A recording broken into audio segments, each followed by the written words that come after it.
Disclaimer, we'd like to note before the start of this interview that the opinions about to be expressed by the guest on tonight's Gettin Salty Experience podcast are that of the guest and do not directly or necessarily reflect the views of the host of the Gettin Salty Experience podcast.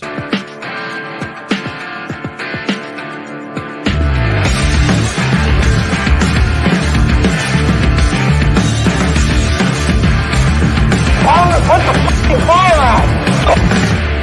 You're listening to the Gettin Salty Experience podcast. Hello!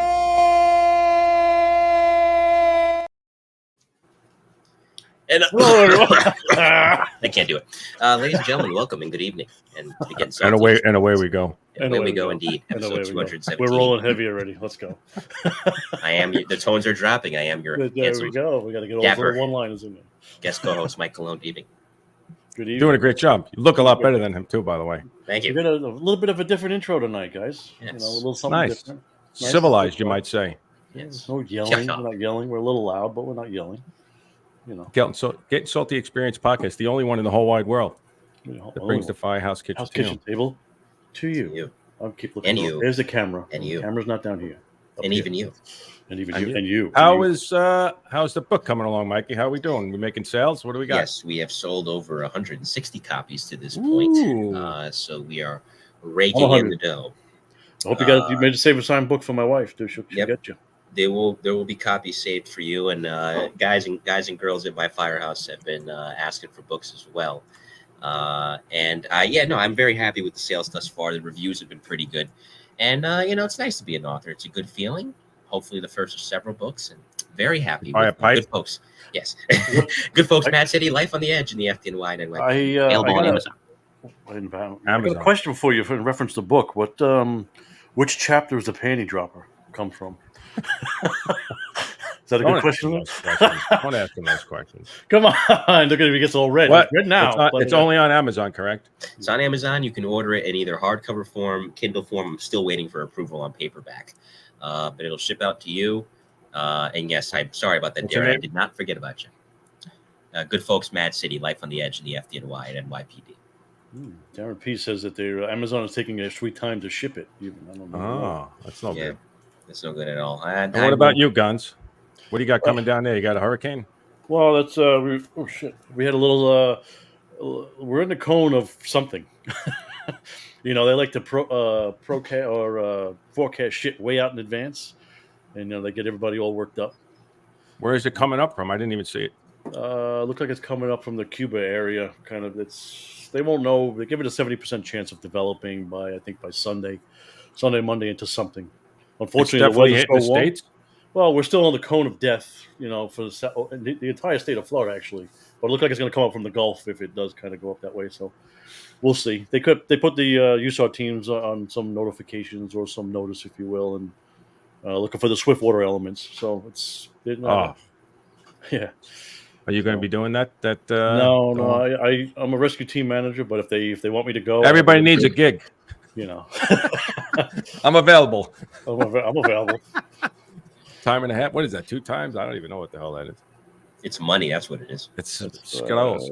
All right. That's good. So it's still hot as hell, but it's a little scuttle. Oh wait, my thing's buried. I can't get to it. The money gun. The money. That is definitely a money gun. Anybody who knows about deployments knows about money guns. There's no doubt about that. 2 weeks of straight pay, man. Come on now. So we for tonight we got our boy Big Chief Steve Mickiewicz. He was we knew him way back, so it's going to be a lot of fun tonight. But we got what do we got? A couple of ads, quick. We'll get through, and then we have our Armor Tough. We'll play them first. So here we go. Armor Tough Firehouse flooring was recently installed in Station Number 7, the newest of the DeKalb County fire stations in Decatur, Georgia. Meeting Deputy Chief Smith of Support Services, Vince explained that Armor Tough interlocking flooring is the only floor that is tough enough to withstand the abuse of fire apparatus, along with fire personnel at a very busy station. Chief Smith explained, "The flooring in all of our stations over the years gave us multiple problems. We need a floor that can last as long as the walls and the roof. That's why we chose Armor Tough. The installation team came from New Jersey, and in 3 days, they had completed their work without any disruption to our daily operations. We were very impressed with not only the product, but with the workmanship as well. I highly recommend Armor Tough for your station's floor. Call Vince today for a no-obligation quote at 908-917-7697.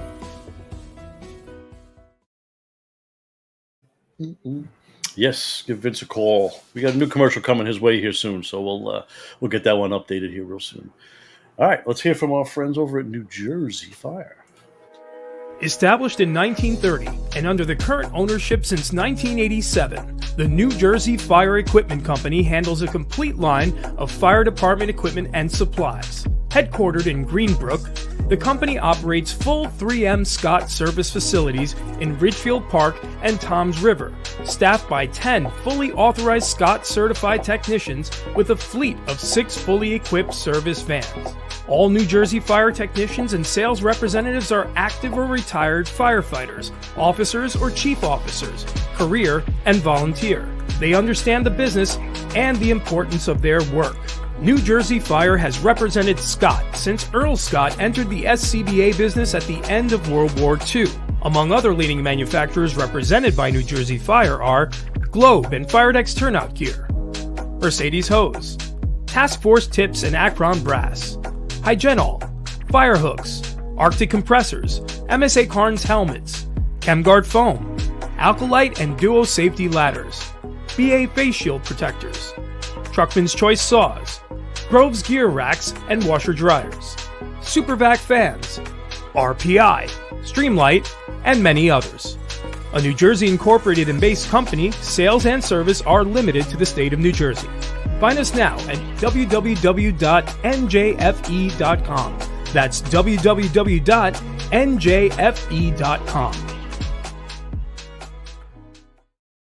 I should have said from the beginning. I forgot. Coobs is out. He's has a party with his in-laws. He's got, I think, his mother-in-law's birthday or something. I don't know what the heck's going on over there, but kind of let us know yesterday. So we plugged on. Yes, we plugged on. So we'll be fine. We're good. Mike, you want to bring him in? You want me to bring him in? Sure. No, I'll do the honors. All right. Joining us for this episode 217 of the Gettin Salty Experience podcast, a retired 34-year FDNY veteran. He finished up his career in the Rescue Battalion and was temporarily Chief of Operations, Auxiliary Commander, I believe, for a time as well. Coming to the stage, retired Rescue Battalion Chief Steve Mickiewicz. Hey, guys. What? Mikey does that better than me. Yeah, for sure. Pretty soon we're both going to be out of a job. I just said I'm only here because Coobs isn't. Let me get that out of the way. I mean, you can resemble him a little bit, you know. I mean, we got a little something. All you need is like a little landing strip on your head or something. Yeah, we'll just compare calf muscles. We'll be all right. You need a tank top, you know. The guns all right, out. Before we get too ahead, let's pay our duties here. All right, here we go. I pledge allegiance to the flag of the United States of America and to the republic for which it stands, one nation, under God, indivisible, with liberty and justice for all.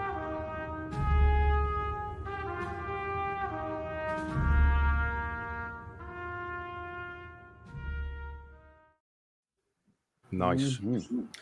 All right, Stephen, just a quick thing. How you liking retirement so far? I love it, man. It's good, right? No complaints. How long are you in Florida? I'm in Florida. Yeah, I've been officially retired since May, but I had a little comp time, so I've been off a little longer. So you were off in May, but officially off a little bit later, or prior to that? No, much prior to that. Okay. Burn up the time. What you got to do? Asterisks. Yeah. There's a lot of asterisks in the chief. Yes. And of course, as always, Chief, show us what you're prepared. I always tell the chiefs, listen, write down a couple of things, like typed out, like 6 pages. Bullet pointed, indented, so everything looks like just so you don't forget. All the firemen are like writing like with crayon, and then the chiefs. I don't have time to highlight anything, but. Sugar. I'm retired now too. I got a little bit of free You got a time. little more time. In between the golfing and the fishing and everything. All right, so we'll start early on. You know, like we always do. Where'd you grow up? How'd you get into the fire service? Tell us about your family life. All right, I grew up in Valley Stream, a small town on the city line in Nassau County, right on the Queens border of Rosedale. Typical, family. Actually, single father most of my life. I have an older sister. She's out northwest of Chicago. And I actually got into the fire service. I worked in the local supermarket, and there were about 3 or 4 other guys. We all went to high school together that worked there. And one guy said, hey, I was thinking of joining the volunteer fire department around the corner. And it just kind of snowballed. That sounds like a pretty cool idea. Let me give it a shot. And, I started hanging around there probably late 85, early 86.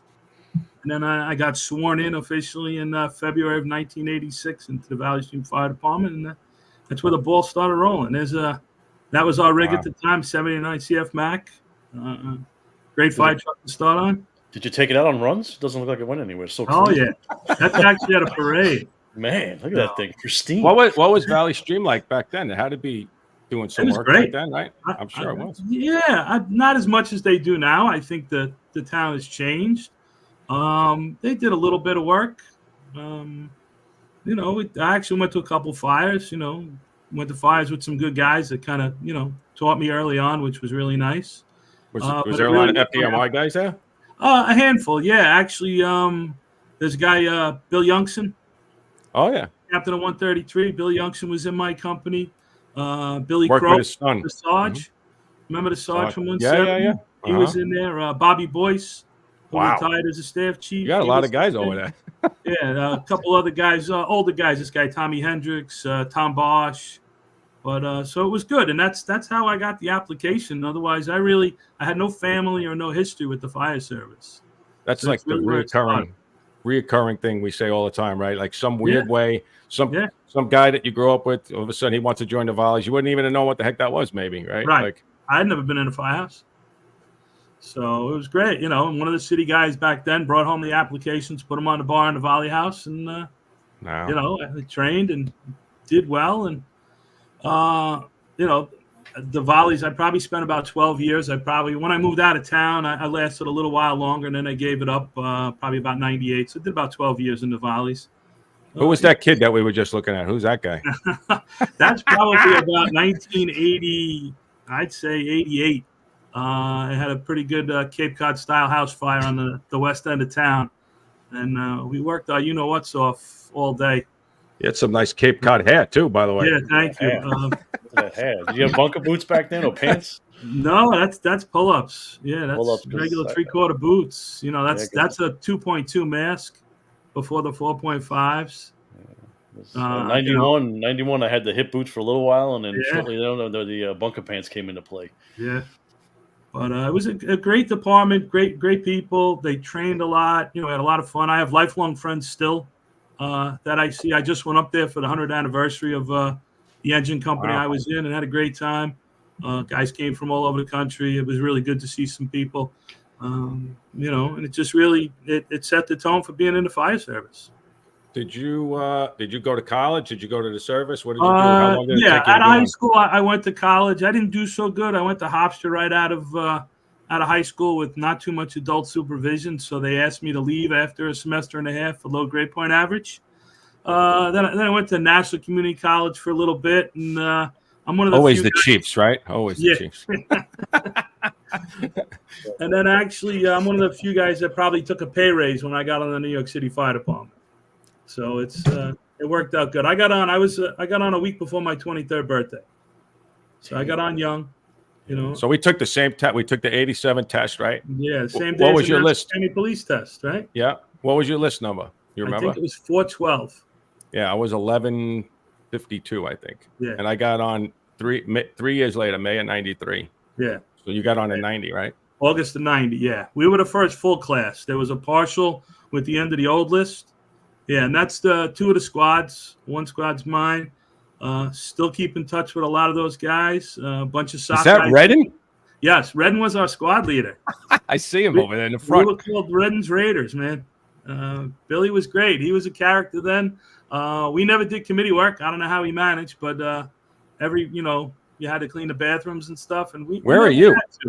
So I'm actually 3 rows behind Red, right in front of Dave Marmon. Oh, I see you. Wow, you're a young buck there, man. Yeah, that's Dave Marmon from 270 right Oh, behind yeah, him. look at that. Yeah. Sean Parker's in this picture. I see Sean now, yeah. Yeah. So we had a bunch of SOC guys.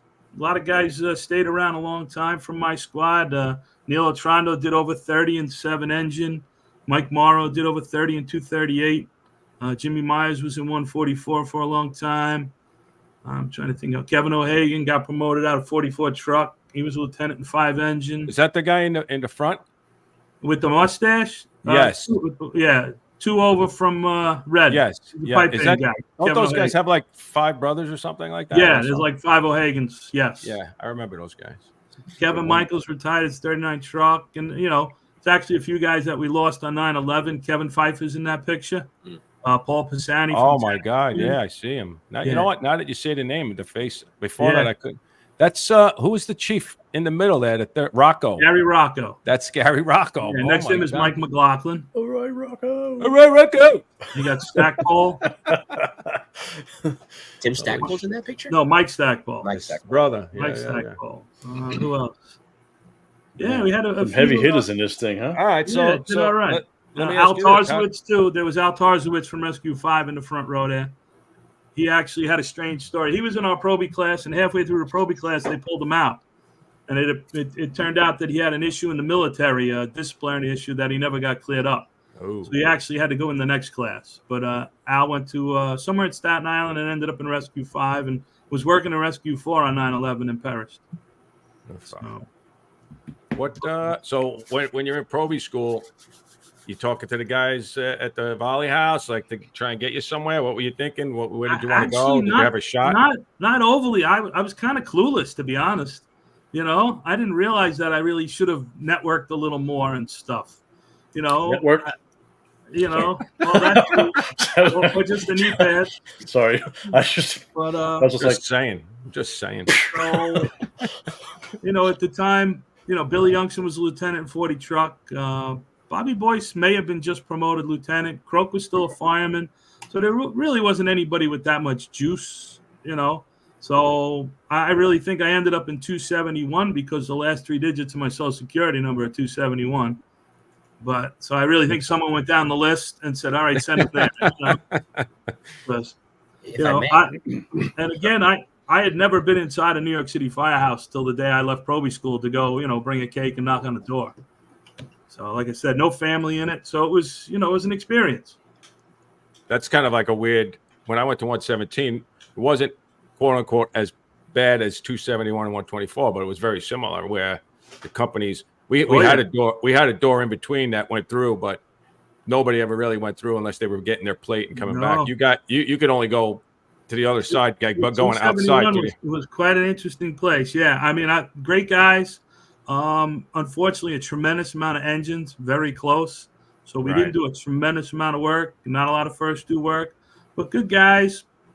Really, it didn't really break your balls that much, just a little, the first night my bed was on cans, and I didn't go to bed. They made me go to bed. I'm sitting there in the kitchen. They're like, all right, you got to go to bed. And I go up, I lay down, bed falls off the cans. The officer comes running out, the whole 9 yards. But very good guys. We had the 2-8 Battalion in with us, which was kind of nice. And that kind of helped my career a little later on. But Tonka Truck was something else. They were some crusty guys. I always referred to them as Jurassic Truck. They were by far the ugliest truck on the job, man for man. I mean, some of these guys. About the men or the rig? Vietnam veterans, all creative face, Oh, so just talk about the men. Hey, Steve, Frank, go ahead. No, go ahead. I'm sorry. Some of the guys in the truck were just, Frankie the Fix. He was a Vietnam vet. He wore black boots, jeans, and a sweatshirt, smoked cigarettes, and didn't talk to anybody in the engine. And they were just, one guy was uglier than the next. But real good guys, good firemen. And they did a lot of work, especially. They did a lot of work, for that and back then. Unfortunately, the neighborhood's gentrified, which is good for the neighborhood, but bad for fire duty. For business. Yes. Was in 93, in my probie class, somebody went there. I can never remember his name. He went to the truck. I think it was like Ronaldo or Regali or something like that. I can never remember. John Regla. Regla. Yeah. I could never remember his name. Regular unleaded? Regular. Yeah, like that. His father was a big chief, I think. Yes, his father was a chief. Yes. Yes. I could never remember the guy's name. But, So how was it when you first walked in there, and how long did it catch you get your first job? I don't think it took too long. I don't think it was the first due job. I think it was the second due job. I could say I probably, in the time I was there, maybe a handful of jobs on the nozzle. But a good time. To be honest, I had a paper in before I was off probation. Really? There was there were actually three of us went there out of probie class. The guy, Dennis Valsamidas, who's still a battalion chief. I think he's down in the 1st Battalion. Dave O'Donnell, he transferred to the Bronx. He probably did about 12 years, got hurt, and moved out to California. But me and Dave used to sit in the house watch at night, and we had an old lieutenant that would give us homework. We had to read the books and answer questions and stuff, and he was great. He was an old 7 truck guy, Dan Crowley. He was in 7 truck during 23rd Street and stuff, and really, old salt guy. He used to make us go to Ridgewood Savings Bank on paycheck day, sign our checks under protest. I remember that. Yeah, stuff like that. Me and Dave would sit there, and we'd be looking at OSWs and WNYFs and runs and workers, and any rumor we had that a company had openings, we started putting papers in, and it took a while. I actually a chief in the 2-8 Eberline, Lenny Eberline. Yeah. I worked with his son. Yeah. Okay, yeah. So I think he's got grandkids on the job now, but Chief Eberline actually did me a favor. I had tried to go to the 15th Division. I went and saw Caniglia in 231 and Josie Watts in 235, and they're like, "Yeah, kid, great, but you got no time and you don't know anybody. You're not coming to my company. Thanks for showing up. Thanks for the cake." So, Eberline goes to me one day. He goes, "Hey, Mick, I got a guy at headquarters. I gave him a uniform jacket. He owes me a favor." He says, "Give him a call." So I call the guy. I don't even remember his name. And he goes, "I can't get you to the 15th, but I'll call you up with some companies." So he calls me up one night. I think I was on a detail to 207. Oofa. And he calls, I guess, he called 271. He calls over there and he goes, "All right, write this down." He gives me a list of companies. He says, "Put these in and then send me a copy of your paper." So I ended up putting in for 48 engine, 45 engine, 59 engine, and 38 truck. And I ended up going to 48 engine from 271 in early 94. So there you go. You guys know, which is now Chief Salka, Captain Salka, and Chris O'Brien ended up retiring as one of the senior men in 56 truck, and Don Libinati became a chef and probably did 25, 30 years in 48. Is he Italian? You sound like he's Italian. Yeah. Don Libinati, just a little. What would you think? What was like the main difference coming from Brooklyn and going there? Like, what did you feel right away? Like the tradition, like after you? Like, was any of that stuff? I think it was really the toughness in the kitchen, because 48 and 56 is probably, everyone says, they have a tough kitchen, but 48 and 56 was pretty tough. It was a little intimidating. I'll tell you a little story. My first tour. So I get transferred. I had gone and seen Salka, and now I get transferred, and I go up there the first night. I got all the right uniform on. It's 6 o'clock. I bring all the right stuff, and I'm standing out by the rig at 6 o'clock. Well, this is the Bronx. Nobody comes out. I got 3.5 years in the job. I'm still pretty green, and I'm standing there. And I don't know if you know the layout of the firehouse, but the office for the engine and the truck are on the apparatus floor. So there's the deputy's car and then the engine. So I'm standing by the engine, and George Carlin, who ended up being a chief in the 16th Battalion for a long time, is the lieutenant in 48. Great guy. He walks out of the office. He sees me, doesn't say a word to me, turns and starts to walk to the kitchen. And I'm like, "Excuse me, Lou, what do I got? Where do I sit?" And that's the best part. He looks over his shoulder. He goes, "I don't give an F," and walks into the kitchen. And that was like my welcome to the Bronx. Cologne would have quit. He would have quit. So that would have been like this. Welcome to the Bronx. What? I don't give a F what you do. I don't grow up in a Hispanic household. I'm fine, believe me. It was a great time on the job. I mean, you only had the control radio. We had no bunker gear, no EMS. We were doing 5,900 runs. Wow. Yeah. That's a lot of running, dude. It sure was. It was a lot of pull boxes. If I may, Chief, you spent quite a bit there from 94 until you went to the squad in 98 between 48 and 56. So for those that don't know, 48, 56, that's Fordham, that particular area of the Bronx. 187 in Webster. Yep. So as far as the first due area, quite a bit there. Having experienced it from both the engine component and the truck component, tell me about notable jobs that stick out and how you feel that prepares you in hindsight for Squad 18. And I'm quitting. There's Wow, no that's way deep. I can't do this with this guy. I can't. Well, I think that the biggest major difference going from Brooklyn to there is the size of buildings. I went from 3-story row frames and 2-story brick attached to big 6-story H's, tenements, a lot more commercial, Fordham Road. Couple jobs, I know, like one job, I'm trying to think, some of the stretches, we had a building behind a firehouse. It was eight lengths just to get to the front door. Wow. But, in Brooklyn, definitely was a different mindset. It was a little more cutthroat. Ruffy can relate, wanting to get in first, doing stuff. The Bronx was a little different with the big buildings. Companies definitely teamed up to get that first line in operation. Notable fires. I always have trouble with fire stories.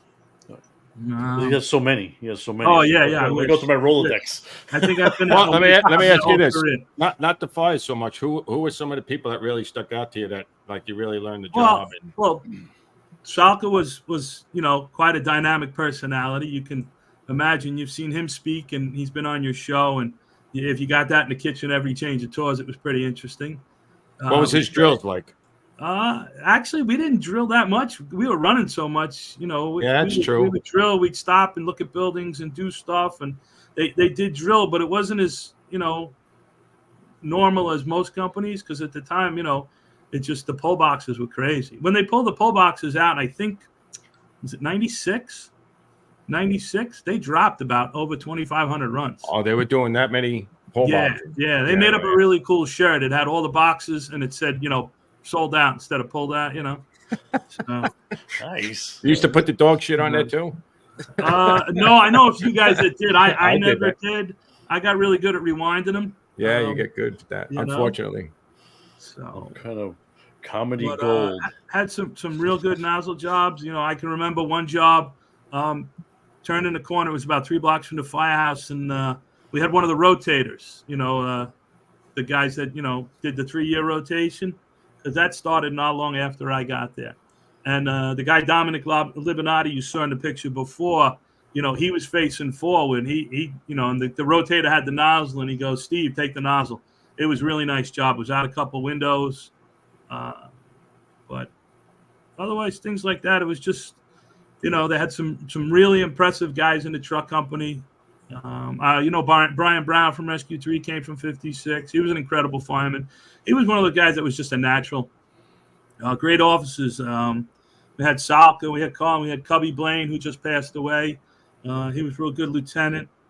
Trying to think. Let me look at my notes here quick. Did you know right away when you got to 48, like within, you want to end up in the truck like right away, or did you? No, I was very happy. 48, it was a weird dynamic. 48 and 56, most firehouses are like more truck dominant. 48 and 56, it was equal. The engine's more, yeah. That's funny. A little dominant, and that was a weird thing, because most firehouses, guys progress to the truck, and the truck is a little more dominant in the firehouse. Yeah, that makes sense. At that time, 48 and 56, it was pretty equal. Got to work with Andy Fredericks. Andy was actually in my probie class, but he was in 48 engine, which his badge number, John Grasso told me, was 217. So this episode is for Andy tonight, 217.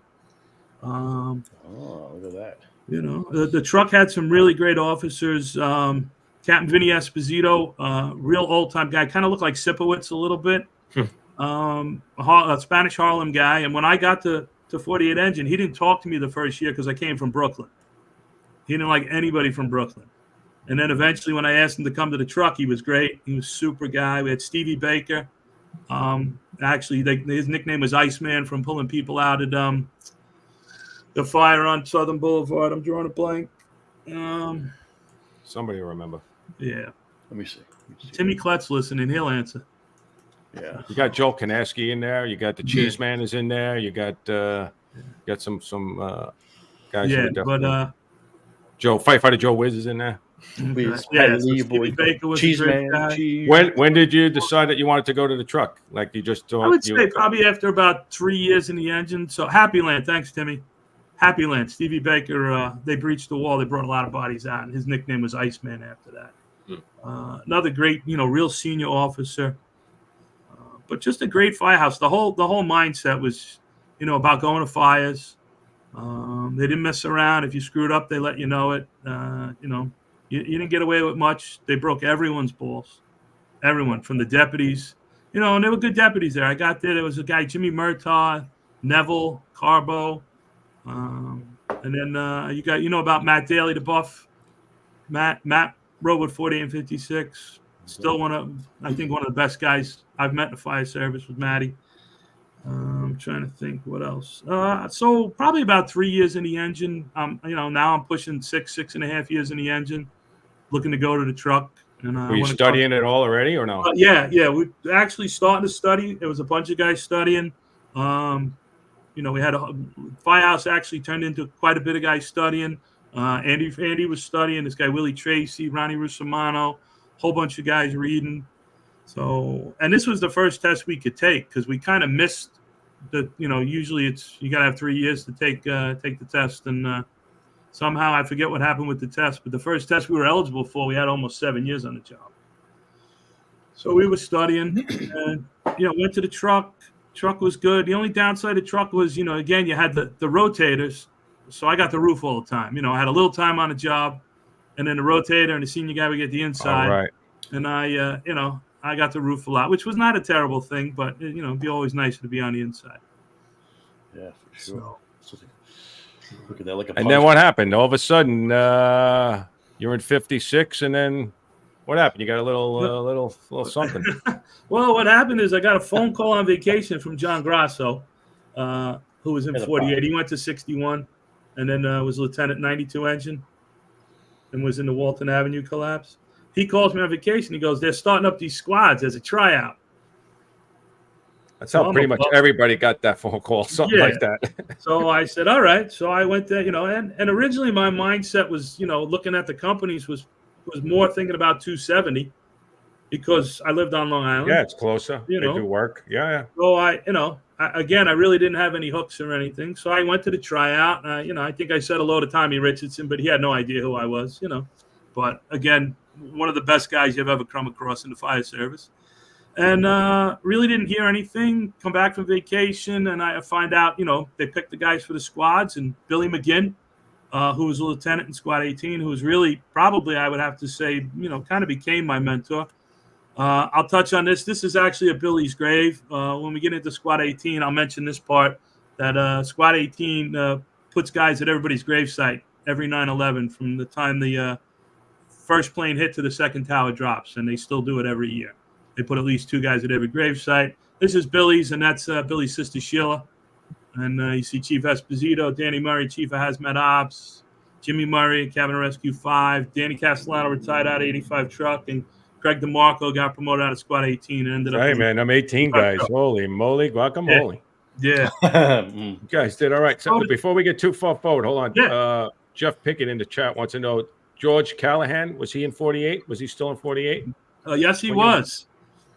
Yes, George Callahan. He was a Washington, D.C. guy. He was the only guy that could get an hour of sleep in before 9 o'clock. He was incredible. They called him Grandpa. Oh, really? That's good. Super good guy, yeah. Yeah, George Callahan. One of the many D.C. guys that, like a Mike Champo and all those guys that came from D.C. Yeah, Mike. Dan Potter, all those guys. I was going to say Dan Potter as well. So the commute aside, the interesting thing about Squad 18 is here you are, and this is the case for every squad, but 18 is interesting in terms of its geographical area. First 2 area, you're obviously an engine. Outside of that, you're functioning as a truck. Citywide, you're a squad. And you're in Manhattan down in the village. So from a firefighting standpoint, I mean, talk about having your cake and being able to eat it too. You must have felt like you were in heaven, especially learning who you were learning from. Yeah. Is this still the Getting Salty Experience podcast? Well, I don't think what the hell? Yeah, we're gonna have to get rid of this. It's gonna tarnish our. Louis, he's raising the bar here. Oh my God! Wow! Holy Mac! Look at his face too. He's got that smirk. He loves it. He's like, I know he loves it. He's dying. He's like now he's digging down deep to get all this stuff, vocabulary. Yes, I mean going down to Squad 18 was incredible. But to be honest, I didn't get picked to go to Squad 18 in the first round of people. So it was funny. Billy had gone, Billy McGinn, which was a big loss, and Andy went, and a couple other guys went to other squads. So I called Andy, just to wish him luck, and he goes, "Hold on." He puts Billy on the phone. Billy goes, "Yeah, we need more guys. You want to come?" I said, "Sure." I was there the next day. Nice. So that's how Coobs went too. It was like a couple of days later. He got the phone I'm a call. second rounder. I'll admit it. And I was a second round choice, but I'll take it. But 18 was incredible. It was definitely one of the highlights of my career to be part of starting, in a sense, a new company. I know it was just a change from an engine to a squad company, but putting that together. There was seven guys from 18 stayed, all great guys. And then Billy was there, Andy was there, so that was nice. And then that neighborhood and just going to everything south of 90th Street was a whole nother world. Could you imagine? Could you imagine? Like, when I think back of the guys, you had, who's the guy from 43 Truck, that maniac? Big Daddy, Gary Moore. The Gary Moore Show. Oh, it's a funny story. So Vinny Esposito, the captain of 56, right? So I go to tell him I'm going down to Squad 18. So he doesn't say anything except, this guy Gary Moore? And I go, no. He goes, all right, there's a guy Gary Moore. Never get in a car with that guy. That's all he told me when I left the firehouse. So it turns out Gary Moore has had multiple head-on collisions on the FDR. He's driven his motorcycle through the park. Crashed. Out of his mind. Yes. So out of his mind. Yeah. Big Daddy something else. He's down in Florida. Sorry, no offense. That was great. Funny story. Chief Esposito gets a Christmas card from Gary Moore. The return address just says rehab. That guy had. I remember, like, when we started going to the classes with you guys, and I'm trying to stay low key. You know what I mean? I don't want everybody to know nothing. You know what I mean? But there were certain guys, Norton, right? From 111, like he was in the same mold as Gary was, right? That there was a couple of guys that were a little louder and outspoken, but they had more time too, right? So it was, but how was it like when you first started there? You guys were drilling like we were, right? Doing all that crazy shit all the time. Everybody was into it. And it was good too, because we had Brian Smith, we had Pete Campanelli, we had Billy McGinn, Jerry Tracy. A bunch of good guys came. We had Cirillo, Esposito. I'm trying to think. Kevin Scanlon, Dan Murray, Phil Vincenzo, John Flynn. John Flynn was my 24 partner. You remember him? I do. Who was the guy? God forgive me, I can't remember so many of these names. The guy, he passed away 9/11. Italian guy. Larry Vigilio? Vigilio, man. Yeah, I mention that guy's name all the time. Yeah. I love that freaking guy. He was such a great dude, man. Sweetheart. Yeah, he was quite an accomplished guy. He was a respiratory therapist. He made his own wine. He was a worldly kind of guy, and he was, big into the ropes. Super nice guy. He was a health nut. The only problem is he'd want to make granola with cranberries for lunch and stuff. It's a little unpopular, but what a great guy. I remember he got us hooked up somehow going down to the Lower East Side. There was some old wrestler. I don't know the guy's exact name, but this guy was in this just run down, falling apart tenement, and we're in there shoring up floor joists and stuff, and this old guy's in a hospital bed, and Larry's taking a shine to him from doing his respiratory therapy, and we're down there with the second piece, all kinds of crazy stuff. But we had a good time. I mean, the neighborhood was incredible. You know about the restaurant next door, Grano. Yeah, those guys were great. Still friends with Maurizio. I told my story one time, way later. Just a quick thing. I'm covering that, and I always used to, after I was done with my paperwork and paying the guys, whatever, I would come down. And that was one of the best doors I've ever worked at. You know what I mean? It's incredible. And everybody knew the firemen. So I forget who we had on from 18, just not too long. We've had quite a few. Yeah, they were just saying how everybody knew the neighborhood. Like to being in Manhattan on Greenwich, right? Yeah. Lower Manhattan. Sorry, I was just going to say, you're right, man. You're right. Oh God! But how everybody, how like such a cool it was a local firehouse, right? The neighborhood definitely embraced the firehouse. Yeah, so I come out to the front. Now again, I was kind of newly promoted. I just came back into SOC. I don't want no aggravation, Right. So allegedly this could have happened. Maybe it happened. I heard it happened. Right. I'm like, where the hell is everybody? So I come out to the front and I'm looking around. I'm saying hello. A couple girls walking by, and I turn around and I look at the restaurant. It's packed. And I see some firemen in the restaurant. I'm like, what the hell's going on here? I'm like, holy shit. Again, I'm the new lieutenant, right? You don't know what the hell is going on. They were just getting an espresso. Yeah, they were getting a little coffee, a little cappuccino, Amaretto, amaretto. But yeah, I mean, it was every time I worked there, I've had some really good jobs there. A lot of times it's the jobs I say all the time you don't want to go to. And but the guys were always good, and I always enjoyed even the guys that came after 9/11, they did a great job. Yeah, right. Yeah. But I mean, the work was great. I mean, when we went south, we had a good jump on Rescue 1, and you go to Chinatown, the Lower East Side. There's some old buildings. Some of the work, it got a little dicey. You got stuff that moved fast, and things were burning all different spots in the building, and we did some real good work. We had a good time. Squad, engine-wise, not a tremendous amount, because it was still a pretty affluent neighborhood, for the first due area. So you didn't get a tremendous amount of fire duty. And then all emergencies going north too. Midtown there's always something going on.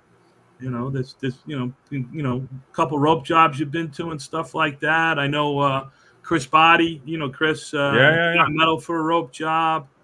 I was at a rope job where I think a lieutenant got assaulted by an ESU cop, Oh, so there's always fun stuff, You okay with that, Mike? No.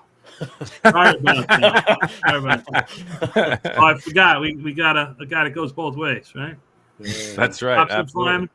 Yeah. Well, I did want to ask you, Chief, if you don't mind. Jerry Tracy, as you said, was the captain at the time. That's before he ended up making chief in 2000.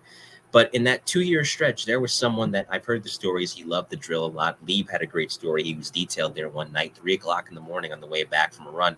They stopped down at a gate and they drill on how to gain entry into a gate at 3 o'clock in the morning. There was someone whose mind, and even now in retirement, his mind is still always turning. So in terms of observing him, this is a multifaceted question. One, what did you most enjoy about working for him? And as you later became a fire officer yourself, what facets from his style of leadership did you take and apply to you? Well, I think one of the best things about Jerry is that he found a lot of stuff for us. I mean, he was the kind of guy that, how do I put it? He got himself into the neighborhood, or at least the community. And we went up to like a Chinese consulate that had been vacated and enforced doors the entire day. And he would find those opportunities for us and things like that. So he really, I don't want to say it went out of the box, but you just didn't drill around a firehouse. He'd find buildings to do and work on and stuff like that. And I hope maybe as an officer that was kind of something, to take with you as you moved on through your career. Oh, there's no doubt that you want to, the last thing you want to do is have somebody pull out a book or something and you're sitting at the table.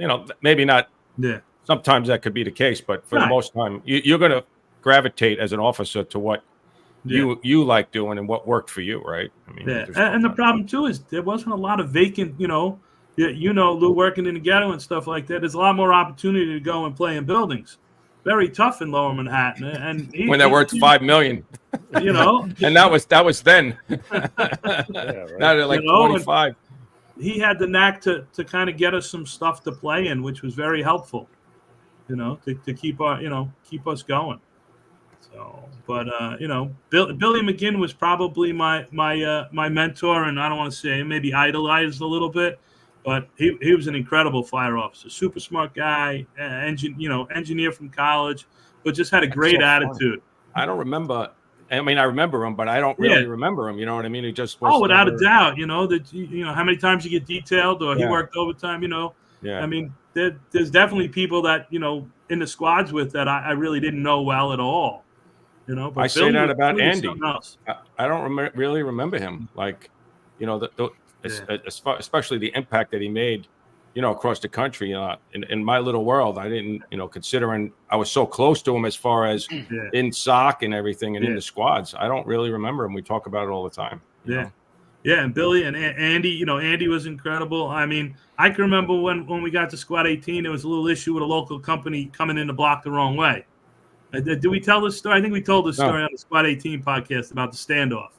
An 18 came in the block the right way, and the truck in the battalion wanted he's going to move back up, and he wouldn't, and he stood there, and moved. actually, they moved. So he was just that kind of guy. He was great. So. All right, so you're there a couple years, right? You got right. Which this is the only part, one of the only parts. Well, actually, there's 2 spots here on your timeline that I didn't know that when this happened. You know what I mean? Like I didn't realize this. So when do you start thinking about? When do you start reaching out? Did somebody reach out to you? Did you reach out to somebody? To be honest, we were about 2 years into the squad, and not to say anything bad or anything, but we didn't have a lot of SOC guys come to Squad 18. We had Billy McGinn, and we had a guy, Pete Renfola. I remember he Pete. got promoted about 6-8 months after we started, but he had been a Squad 1 guy. So we didn't have a lot of – and I wanted to That's him, right? Yes, that's Pete Campanelli. That's actually on the 20th anniversary of my mistake. I heard you say Pete. That's my lovely wife, and that's Pete Campanelli, who's probably one of the nicest guys in the world. He is a nice guy. Yeah, and a great fireman, fire officer. He worked in 38 truck when I was in 48 and 56. And Pete's just one of the best. But I wanted to go to 4. One, obviously, the commute was a little bit, Right. I had a second job at the airport. So, driving to Manhattan was a little bit of much. And I thought I'd give a shot going to Rescue 4, work with guys with a little more SOC experience and, be a little closer to home. So I went and saw Brian Hickey. I actually ended up having a little help. A guy that used to be an aide in the 2-8, Steve Mickiewicz, who's passed away from 9/11 cancer. His son's in 120 truck, was Pete Gansey's XO.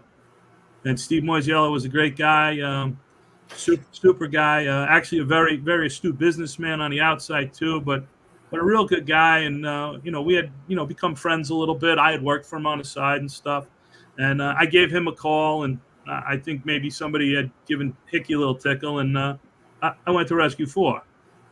I waited. I don't know if you remember Eddie Curley. Of course. Yes. So when he got promoted, I went there in January of 2001.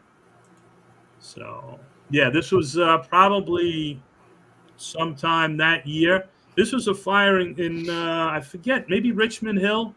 I don't know if anybody remembers this fire. It's where they had a Mayday. Is that where the bucket was up against? That was where the bucket was up against. They have that picture where the bucket's up against the L. Was that right by the L? No. This is a residential fire. Oh. Kid in the engine, I forget what engine, got disorientated off the line going down to Bilko doors. And he gave a mayday, but half the people on the fire ground never heard it. And it became a big deal with the radios, and that's Joe Higgins, I think, showed up for that reason. Yeah, it's Joe Higgins. Yeah, and then you got, Liam was there as a fireman at the time, and another guy from my Proby class, and Kevin Dowdell, who perished on 9/11. His son's in Rescue 2. Terry Farrell. And Mr. Happy, I like to call him on the end. Who's that? Oh, yes. Mike. Mikey Travis. I love Mike. Mike was a good guy. No, he's good. He was good. And then Terry Farrell was one of the best. I mean, Terry Farrell, was kind of the guy him and Eddie Morrison were the guys I really looked up to when I got to Rescue 4.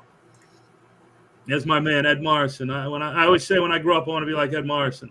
I got to get Eddie on the show, man. Oh, you got it. I love him. He was freaking awesome. Ed's one of the best. Incredible fireman, incredible guy. We text every once in a while. I try and see him when I'm up in New York. But, I went 2, 3, God knows when in the morning, cleaning tools, packing everything. Ed was ahead of his time. He had a binder with photos of every compartment, how everything did. He was just, he took care of the rig, and, we had some good fires. I remember we had a fire in Greenpoint because Rescue 4 has the first 100 boxes over in Greenpoint. And we get there, and I remember I think I had the hook, and I go up the outside, and I follow the first 2 truck OV up there was a fire escape. I think it was like a 2-story flat frame.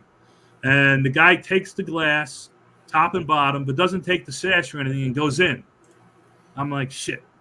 So I said to myself, all right, I go in, and when I go in, and then the light bulb goes off, I go, I got to clear this window out.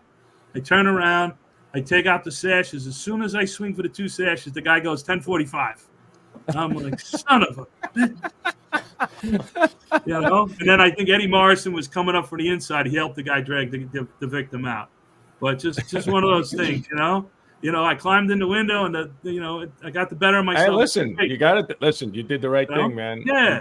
But because if you're coming out in a hurry, you don't want to be exactly, you know. And I said to myself, I was so close, you know.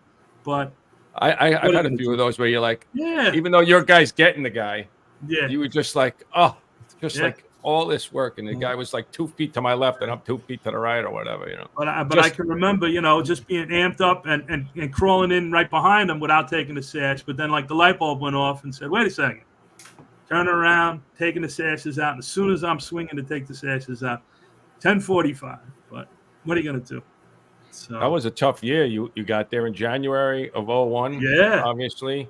Yeah. I mean, I got there with Billy Murphy. Billy Murphy came about a month after me. Oh my God, love that guy. Me and Murph became very good friends, and Murph's wife and my wife became very good friends because obviously going through Father's Day and 9/11, they bonded, and we still see each other when we can. And it was a tough 13. I was only there about 14 months, and as morbid as it sounds, I averaged burying a guy about one a month. Yeah, no doubt. You figure it out between Father's Day. I was away on Father's Day. I was away camping. I remember getting a phone call. I don't even know if we had I think we had cell phones then. Getting a call, you know, come to the firehouse. Did it look like this? Close. Fricks. Yes. You know, come to the firehouse. I ended up getting to the firehouse, and they were coming back from the scene. They had found Brian. And Bobby Kanabi, I think, actually found him in the basement. And I remember John Gain coming back. Hickey got hurt pretty bad. Father Gain. Let's see who was. Milner was working. There was a detail from 116 or 115 that had the roof. Milner had the OV, and it was Gain and Fahey on the inside with Hickey. Yeah. And then Harry was driving. And Harry would, from what I understand, Harry and Downing from 163 had actually went and got a Hirsch tool because there were all bars in the basement windows and was starting to work on those bars when it exploded and that brick wall came down and just got them both. So I don't think people realize what those guys were doing on the exterior like that. Yeah. The fire was down there. Guys were going from the interior down the basement in a hardware store that's ripping, and those guys were making sure that we got a way out if something happened. Yeah, they were trying to open up the iron bars on the. I think the door too, if I remember right. Around the back, yeah. That's the one that got all warped and jammed when it kind of blew up a little. You know, the initial explosion. But Harry Ford was something else.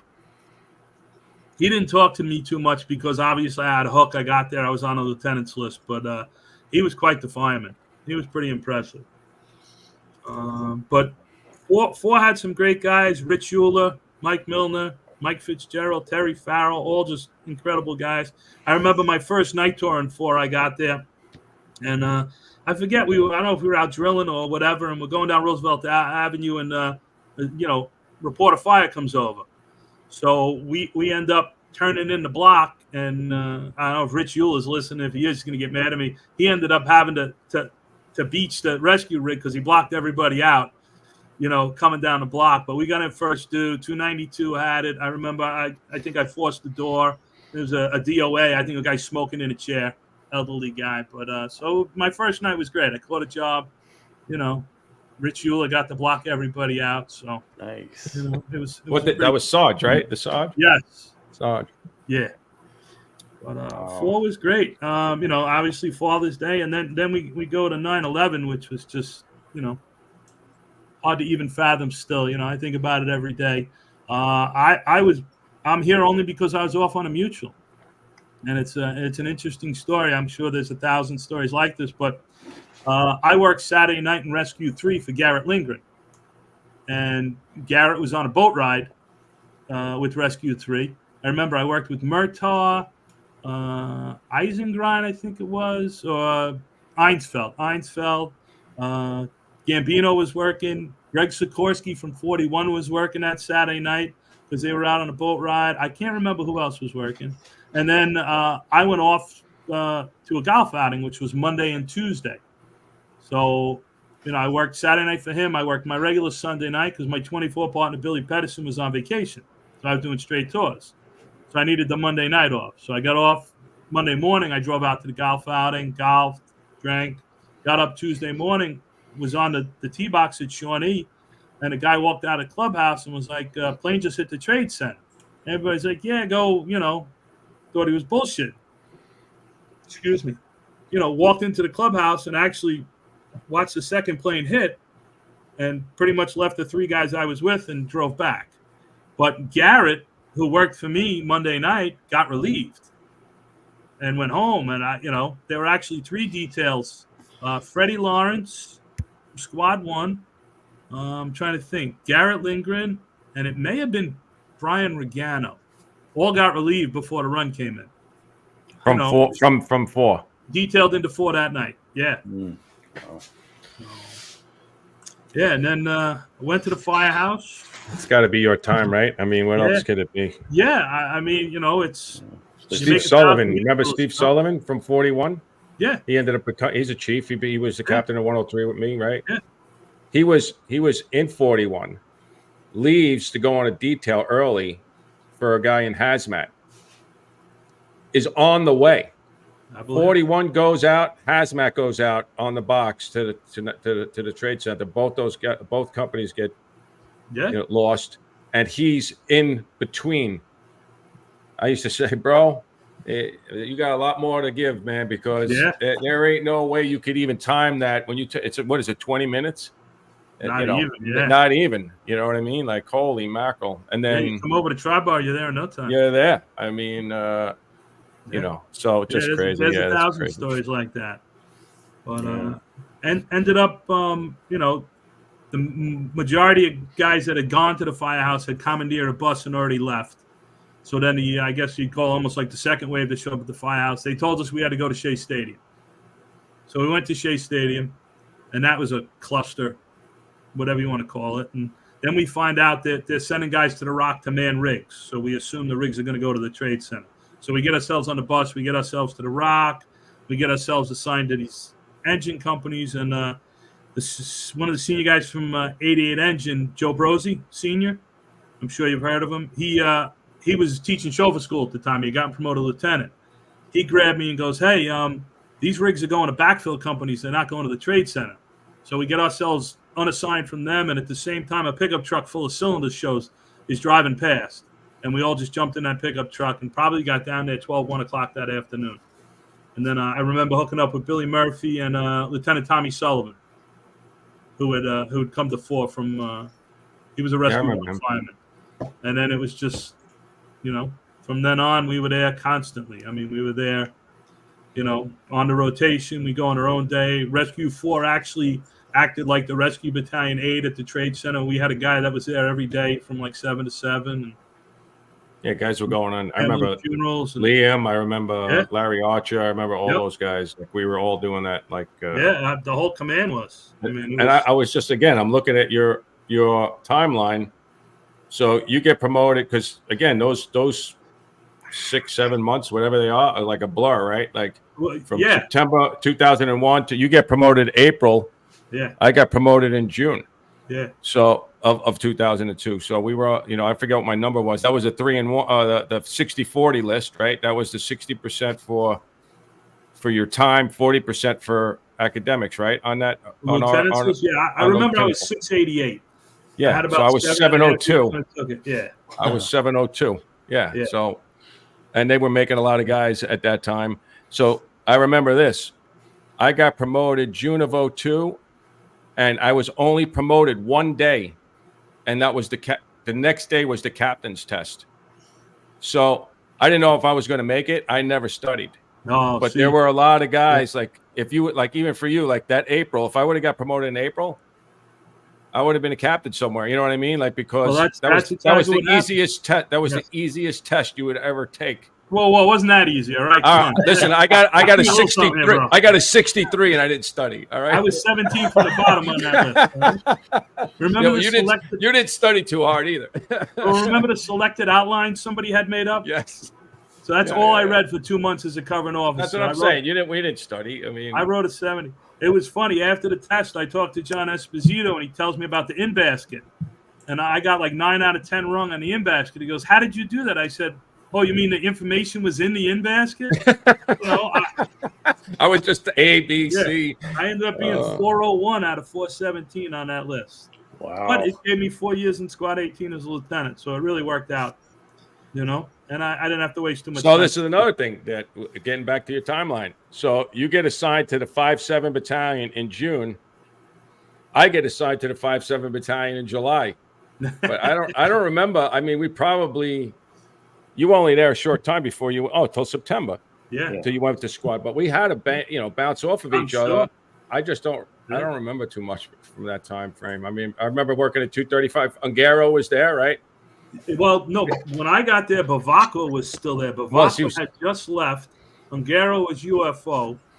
Because my first tour as a lieutenant, we got out of flips on a Friday. I worked 24 hours overtime because they were so desperate for lieutenants. Yeah, same with me. 235, and I had Kevin McBride, a guy with like 30 years driving. Yeah, I remember him. The world. We had a ton of runs, no fires, but that was my first 24 as a lieutenant. How'd you like 102 at that time? What's that? Did you work in 102 a lot? My first job as a lieutenant was in 102. I fucking love 102, man. Yeah. Who was driving? Croce or? No, Richie Rads. Rads, yeah. Radsowitz. I had Insardi on the back step. Every guy had over 20 years when I got there. Chris right? Gregory, who was actually my Proby class. I mean, yeah, that firehouse was, Buddy. Who was the guy? Dude, I can't remember names. Who was the guy from 102 who just lost his son from 170? I can't remember. Oh wow. CRS. Pollard. Ray Pollard. Yeah. What a fireman that guy was. And that's the first guy to use the PSS. What a fireman that guy was. Yeah. Oh, my God. And he's the first guy to ever do a PSS deployment on the FDNY. So he was some fireman, that guy. I seen him make some grabs working over there. Yeah. No, that was some firehouse. It was almost a little intimidating as a young lieutenant, with 10, 11 years on the job working. But the 5-7 had I know that they had lost the chief there. Dennis Cross, but they had some great Travis, right? Chief Travis, and all those guys were so great. Travis, Rod O'Connor. I have a pretty funny story with Rod O'Connor. So, I get assigned to the 5-7, and you remember Kevin Calhoun? Yes. Covered in stock, but he was a lieutenant. I remember. Yeah. He's another guy. I freaking love that guy. With a Valley Stream volley. I didn't know that. Yeah, so I knew Kevin. So now I'm covering there for a month or two, and Kevin's going to get promoted. So Kevin's kind of, and I know Vinny a little bit from 288, and he knows who I am and stuff.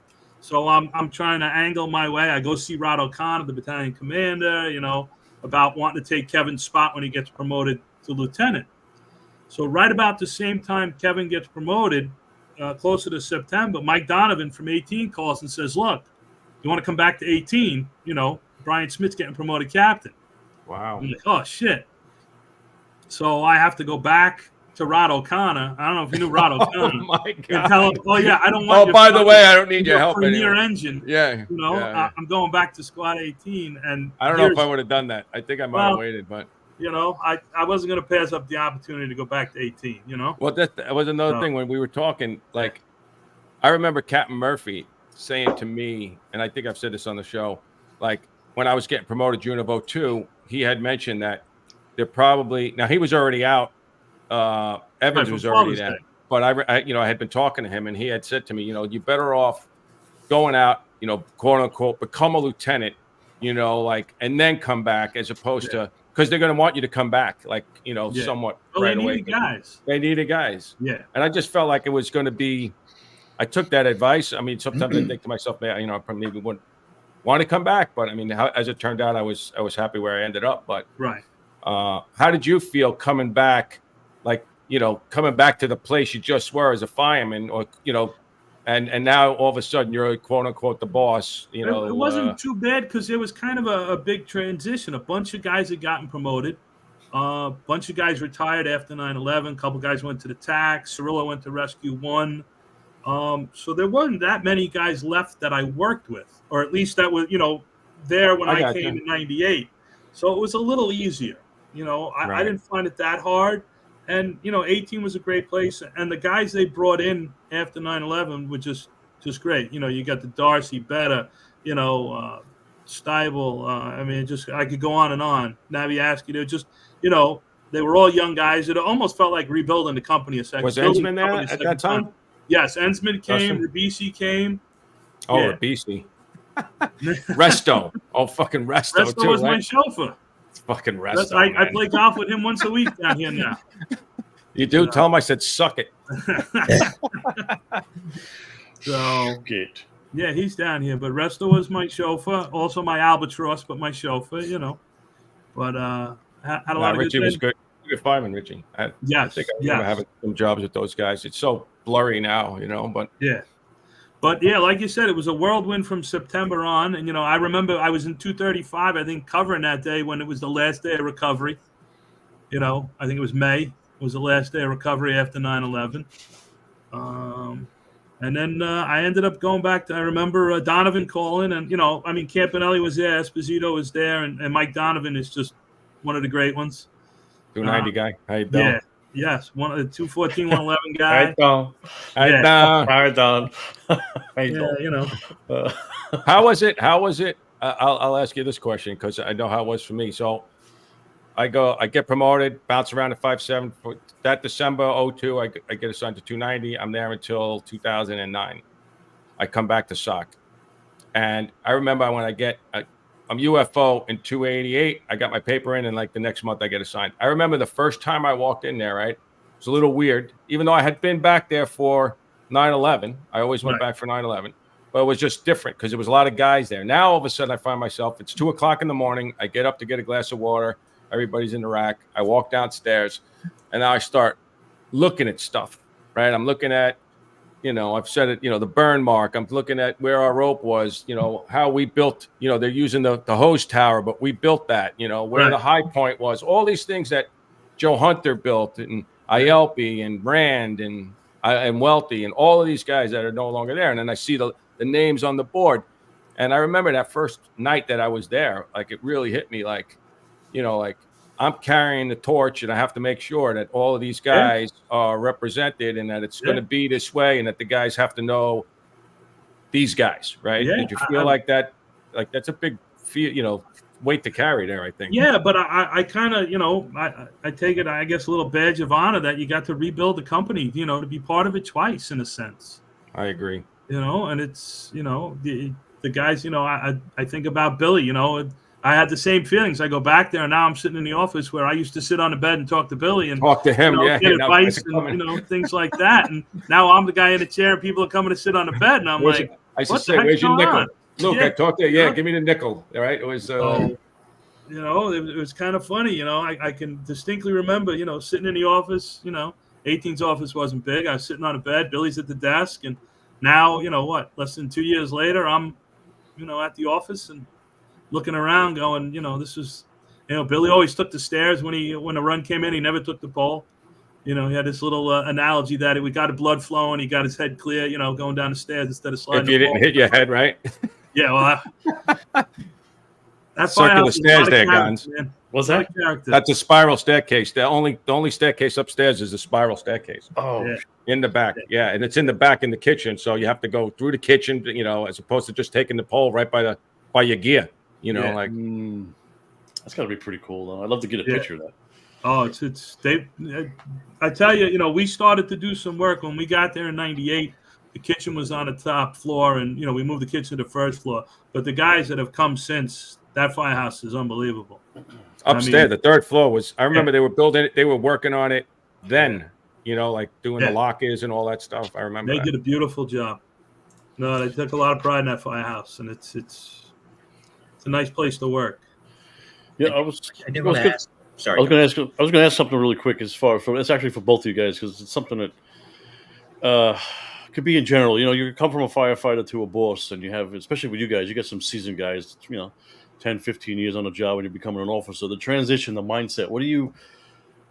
What's some good advice or some structural? What's in your head when you're making that transition from a firefighter to a new boss, and you have to deal with some guy in a good way that's got several years on the job of experience-wise? How do you guys managing people like that?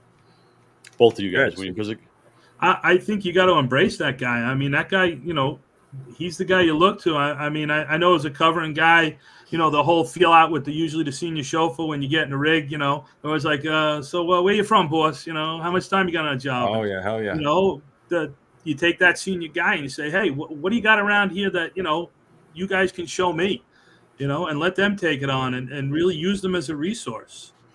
Yeah. That's what they're there for. And if it's a good firehouse and a good senior man, they're going to take care. Any problem really doesn't get to you or shouldn't get to you, even especially as a covering officer.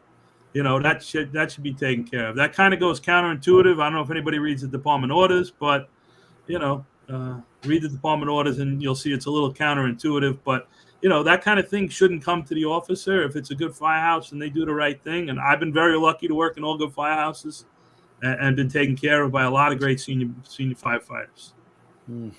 So I'll say this. My first tour was in 102, a night tour. They hired me overtime, like the chief was saying. I get there. Captain Murphy, again, words of wisdom. Go upstairs, keep your mouth shut, run upstairs, put your gear down, see who's working that night, get some information from the boss, and then see how much time they have. Get into your point, Gons. Mm-hmm. So what I said before, very senior house when I got there. I look at the thing. The first guy's got 23, 24, 24, 20. Refrano, 9. Right? So I'm like, I ain't going to say shit, man. So I go downstairs. I take the BF4, which was our riding list. I give it to the senior man for him to figure out. He fills it out. Again, to Steve's point, he says to me, Lou, you have anything you wanted to do tonight? Like, you got anything on the agenda? Because if you're a real senior man and you're a real firehouse, I'm a guest. Even if I have 9 years, he's going to try and do the best I can, right? So he's going to do the best he can for me, right? And vice versa. So I'm like, no, you guys are good. If you guys want to do something, you know, he's like, yeah, we'll do a little something, you know. And they had like a little bullshit little drill, like, you know, these guys had 20-something years on the job, right? But they still did something. The next morning, I was like, I had checked already just to get to, you know, not to take over the podcast here, but I look at the riding list. I got a probie, a guy with 2 years, and then 20, right? So I'm like, okay, I'm gonna have a little drill with these guys. I'm gonna go down. I'm gonna give him the riding list. This is the day tour now, and I'm gonna say to him, you know, write out the riding list, and then I'm just gonna say to him, listen, I'm gonna grab these 2 guys. I'm gonna do something over here. I'm gonna go over whatever forcible entry. I'm gonna go over something with the rig, whatever. So, and you guys don't have to. You guys are good. What do you think he's gonna say, Chief? What do you think that guy's gonna say? He's gonna say, we got it. We're gonna where you want to go. He says to me, we got a vacant building. We'll go out after we're done with the committee work. We'll go put the guys up on the roof. We'll have the drill. We get the probie, the 2-year guy. I'll take care of it. We'll run through everything. I call the chief up because I'm new. That's again, Captain Murphy says, call the chief. So I call the 5-7, Chief Travis. Chief, yeah, we're going to be a drill at this address over here at the vacant building. We're going to be up on the roof. Yeah, no problem. I'm coming by. He comes by. This guy's giving the drill. The chief, I'm like a champ. I didn't do a goddamn thing. I got 9 years on the job. And meanwhile, this guy's running the whole, and I learned shit from him. Like because I didn't have vacants, you know, where I came from. So to that point is if you show respect, you'll get the respect. If you come in there thinking you're the boss, it ain't ever going to work. You know what I mean? You're still the boss. And but you need to get that time down the road where you could say, all right, listen, you know, you might not like my decision, but you have to listen to me, you know, at this point. You know what I mean? But that good senior man is invaluable, especially as an officer and a covering officer. Like I said, my first night in 235, you know, Kevin McBride, the guy's got almost 30 years in 235 engine. I'm like, you know, what peace of mind is that having him, you know? I just looked at him and go, just tell me what I'm supposed to do, you know? Just get on the rig, hold on, and shut up. That's it. Just push that button, you know, and when they call on the radio, you answer. That's so funny. Just reminded me, Raz, as we were get my first run, I get on the rig. I got the MDT facing, you know, it's facing him. Right. Yeah, there it is. So I flip the thing around to hit the 84 button. You know what he says? Lou, you don't have to touch any buttons. I'll take care of it. I ain't touching shit, man. Yeah. Like who's telling you that? Like nobody's doing that. You know what I mean? Except the guy. Still got to be a great feeling though for both of you guys. Oh my god! You're gonna do a firehouse like that, it's turnkey. You don't have to do shit. You know. Dude, there's a reason why I asked that question. Yeah. So. Frankie McCartan, Frankie Mac, 117. Sorry, Mike. Mike, I know you had a question. No, that's fine. What's good about the time from when you made lieutenant, kind of in line with what Gonzo asked earlier, to when you made captain in 2006. It's about a 4-year stretch. So you had time to learn the rank. You had time to learn yourself. And I always like asking this to guys on both sides of the aisle who get promoted to a rank of authority, which is, when did you feel, was there a moment or a series of moments where you finally said to yourself internally, okay, now I feel like a fire officer?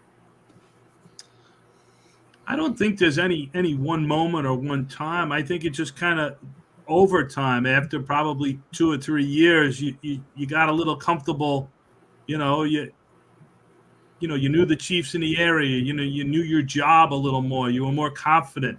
That first run or two as a lieutenant, you're trying to figure out what button to hit on the MDT. You got to get your gear on. You got to get out. These guys know, and that's what's great about the FDNY. The firemen know what to do. They don't need a lot of supervision from the officer. A good fire company, they're going to stretch the line. They're going to stretch the right line. The truck's going where the truck needs to go. You're kind of along for the ride. If anything pops up, you keep an eye on everybody. The most important thing is to bring everybody home as the officer. But we have positions. We have, SOPs, and guys are really good. So I think it's after a while, especially being in the same place, you have confidence in your guys. You know who's who. And you just kind of grow into yourself. I agree with that. Yeah. It's one of the weird jobs where, you're the supervisor, but these guys are pretty good. They, there's a few clinkers along the way, but majority of the fire department guys are pretty good. They, That's the best line. Hang on. Yeah. Shut up. Yeah. Sit down. You don't really have to do nothing. Yeah. I'd hate to say it. A good company makes it very easy for the officer. You get spoiled. Make you look like a star, right? And again, in 18, it was great. I had great guys. They took care of everything. They drilled. I mean, a lot of times, sometimes as the officer, you get stuck with a little paperwork, and they stepped up. They took care of stuff. Great thing about the squad is when a new guy came in, they didn't get probies, but when you got a new guy, everybody wanted to drill because everybody wants to kind of show what they know and teach someone, that they, so it really just, it makes it a little easier.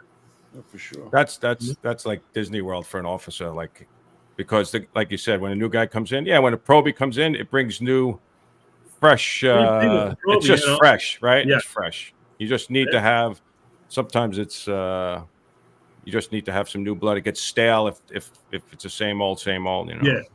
No, I think a firehouse, obviously the SOC companies don't get the probies, but, a firehouse getting a probie is like a breath of fresh air. It's great because, it's. Especially if it's Italian.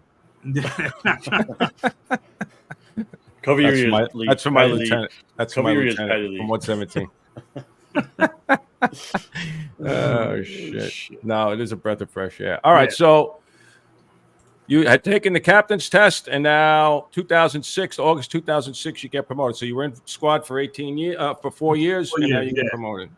Yeah, and I decided to take a detail to OEM. So didn't work out so good. Really wasn't what I expected. So I went to OEM as what they considered a responder. So you were going to respond to emergencies and kind of be an interagency coordinator. Unfortunately, at the time, the guy that was in charge of the responders wasn't an emergency service guy in any way, shape, or form. He was a GIS mapping guy. So he really didn't understand what the responders did.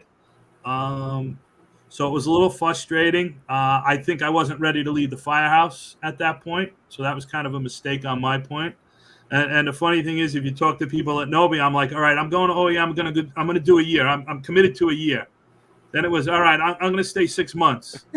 6 minutes. Sorry, 6 weeks. Well, you knew that. You knew enough to say this ain't working. And I got to get the funny thing is that, I had almost begged to go to stuff. I remember there was a trench job, and I'm like begging would they let me respond to the trench job. That's right up my alley, buddy. Let's go. Let's hear it. I had to get approval to respond to the trench job, because they may have needed a bus or a backhoe. That's why I would have showed up, something really urgent.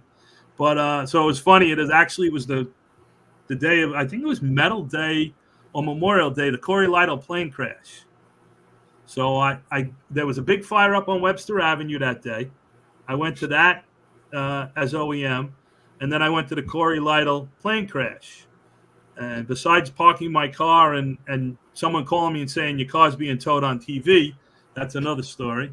You know, unless man. Stop parking on the hydrants. Yeah. Not an engine. So I got the chance Cop's to see Commissioner, was it Chief of Department or Commissioner at the time, Casano, I think. And I said, can I go back? And he goes, yeah, no problem. And he said, just call personnel and we'll cancel your detail. I went back, and I had been assigned to the 15th Division as a captain, but I had never worked there yet. So now I go. I forget who the chief was in the 15th. It may have been a Butler. Butler, it's Butler or Cartwright. Yeah, it was. I think Butler was the division commander. Yes, he was. Cartwright was there. Jakubowski was there. Jacko. Mm-hmm. Yeah, who was an interesting guy to get trapped in the office in a conversation with. I'll leave it at that. You could probably relate pretty well. He didn't like me so much. I mean, good fire chief, but a little different personality. That's a good way to say they were great. They put me in a 25 R group, which was a killer R group. I forget who it was. I mean, it was, a 175, 132. It was like 5 or 6 companies. It was a SOC support trucks. So, I mean, I thought it was great, and I didn't mind the straight tours. It was really good. So I was enjoying the 15th Division, did some good work. I remember I caught a real good job in 255, a few other places. And then I went and did Bobby Endall's command class in 290. And Bobby Keys in the 39 was a 48-56 guy. So he asked me, would you be interested in staying? And I was like, yeah, I would think about it. And so I did Endall's. But before Endall's command class ended, Salka called me up and asked me to come back to the Bronx. So I made the move. I went back to the mainland. Yeah, kind of hard to say when John Salka calls you not to go. Never did that before. Never took a penis to the face. Kevin Brown said it was 290, 235, 132, 113, 175. Okay. Was that it? You remember? Like I said, you can't get a better R group than that. I mean, they're all stellar companies. So that was great. So I go back to the 7th Division, and I get myself assigned to the 7th Division, not just on a skin. And Salka gets me UFO and Engine 88, which is a home run. I'm in the division for a week, and I'm UFO in 88. So it turns out, little did I know, I don't want to say I was a pawn or anything, but Guy Richie Kirshner was a lieutenant in 88. He got promoted to captain. He did a tremendous amount of work with the PSS.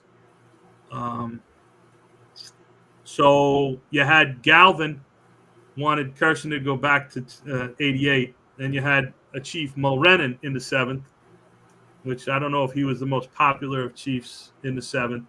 He didn't want Kirshner because Kirshner was a great guy. I remember him, that name. I remember that. Richie Kirshner, one of the best. And I'll get into him in a little bit. But so it turns out, obviously, Salka put me there as like his, stopgap in case all things blew up.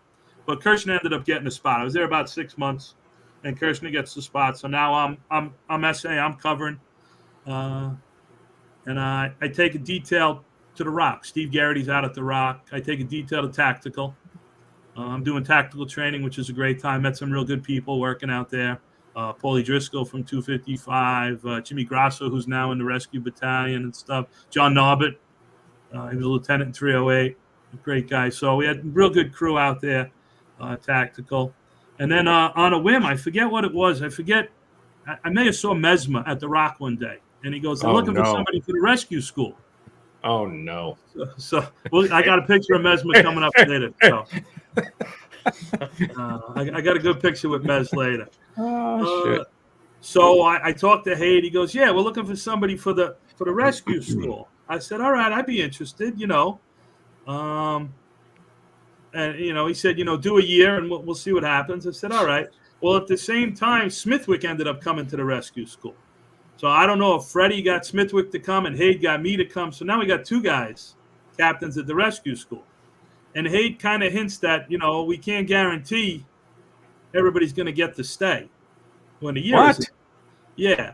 So I kind of took that as, and there was a spot opening up in the 7th that I was going to try for. So I bailed on that and went back to the 7th Division. And, left. That's how you got 38? And well, the funny thing is, I ended up going to 51 truck UFO.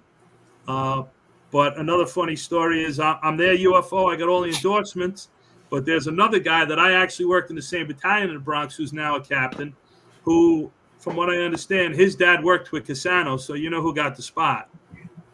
Not me. So yeah. So his dad worked with Cassano, so he got the spot in 51. You know, for me, it all worked out. I'm working one day, SA and 38 truck, and I see that the captain, Mickey May, is on medical leave. I call the division, and they go, "Yeah, you want to stay there?" I said, "Sure," and I never left. I was there about 2 years UFO while Mickey was on, light duty at the Rock. That's like a museum in there, right? Oh, you want to talking about being a boss and having it easy?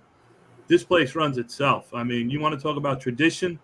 It's like living in a museum, eating in a 5-star restaurant. I mean, the guys are incredible. I worked there 2 times, and the second time I went back there, I was so excited to go back there, just because the first time I was there, I was impressed with how clean it was, how the guys operated, how they drilled, everything. You know what I mean? It was really incredible. I mean, they got a great run-to-work ratio. They take tremendous pride in the fire truck. It's one of the few fire trucks with a chrome bumper. They might be at Arthur Avenue occasionally. Just a little,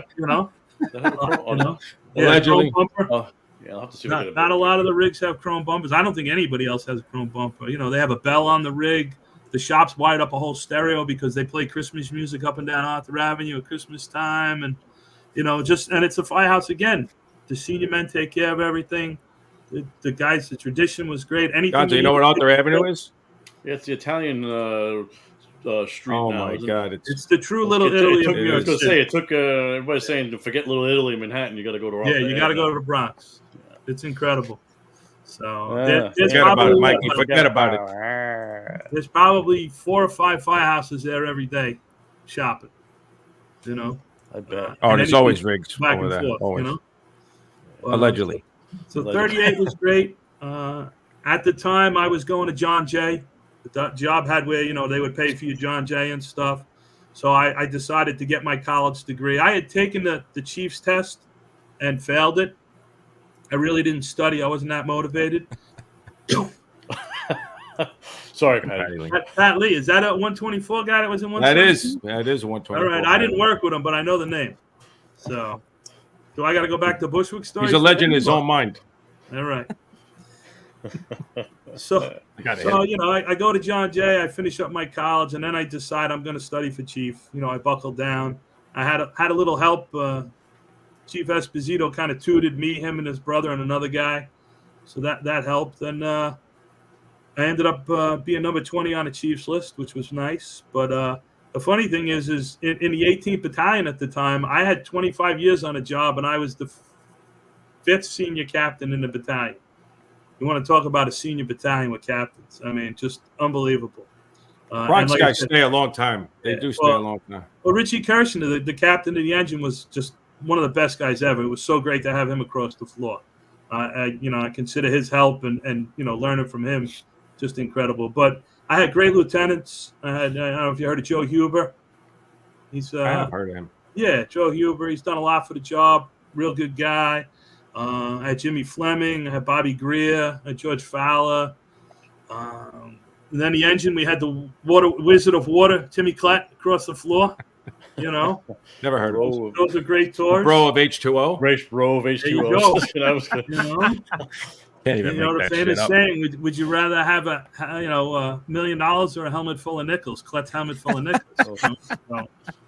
We had Schwicky's head. We have a guy, Marino's head for us down here. There's always one, right? You wanted to talk about this really quick. I don't want to get too far. Yeah, this was a job. 38. It was on Halloween. The Beef Tree Trio was a dispatcher.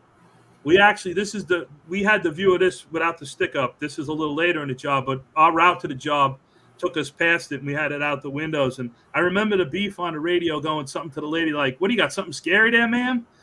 Something in relation to Halloween.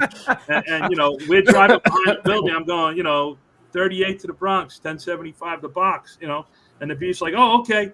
And I remember we got to the half landing. It was lights out. It was one of those fires. It was probably one of the few fires I ever asked them to hold up on taking windows. because it was a long hallway and it was black as could be. I had Billy Nice, who was a senior guy on the irons, and Joe Forrest, who's still in 38 on the can.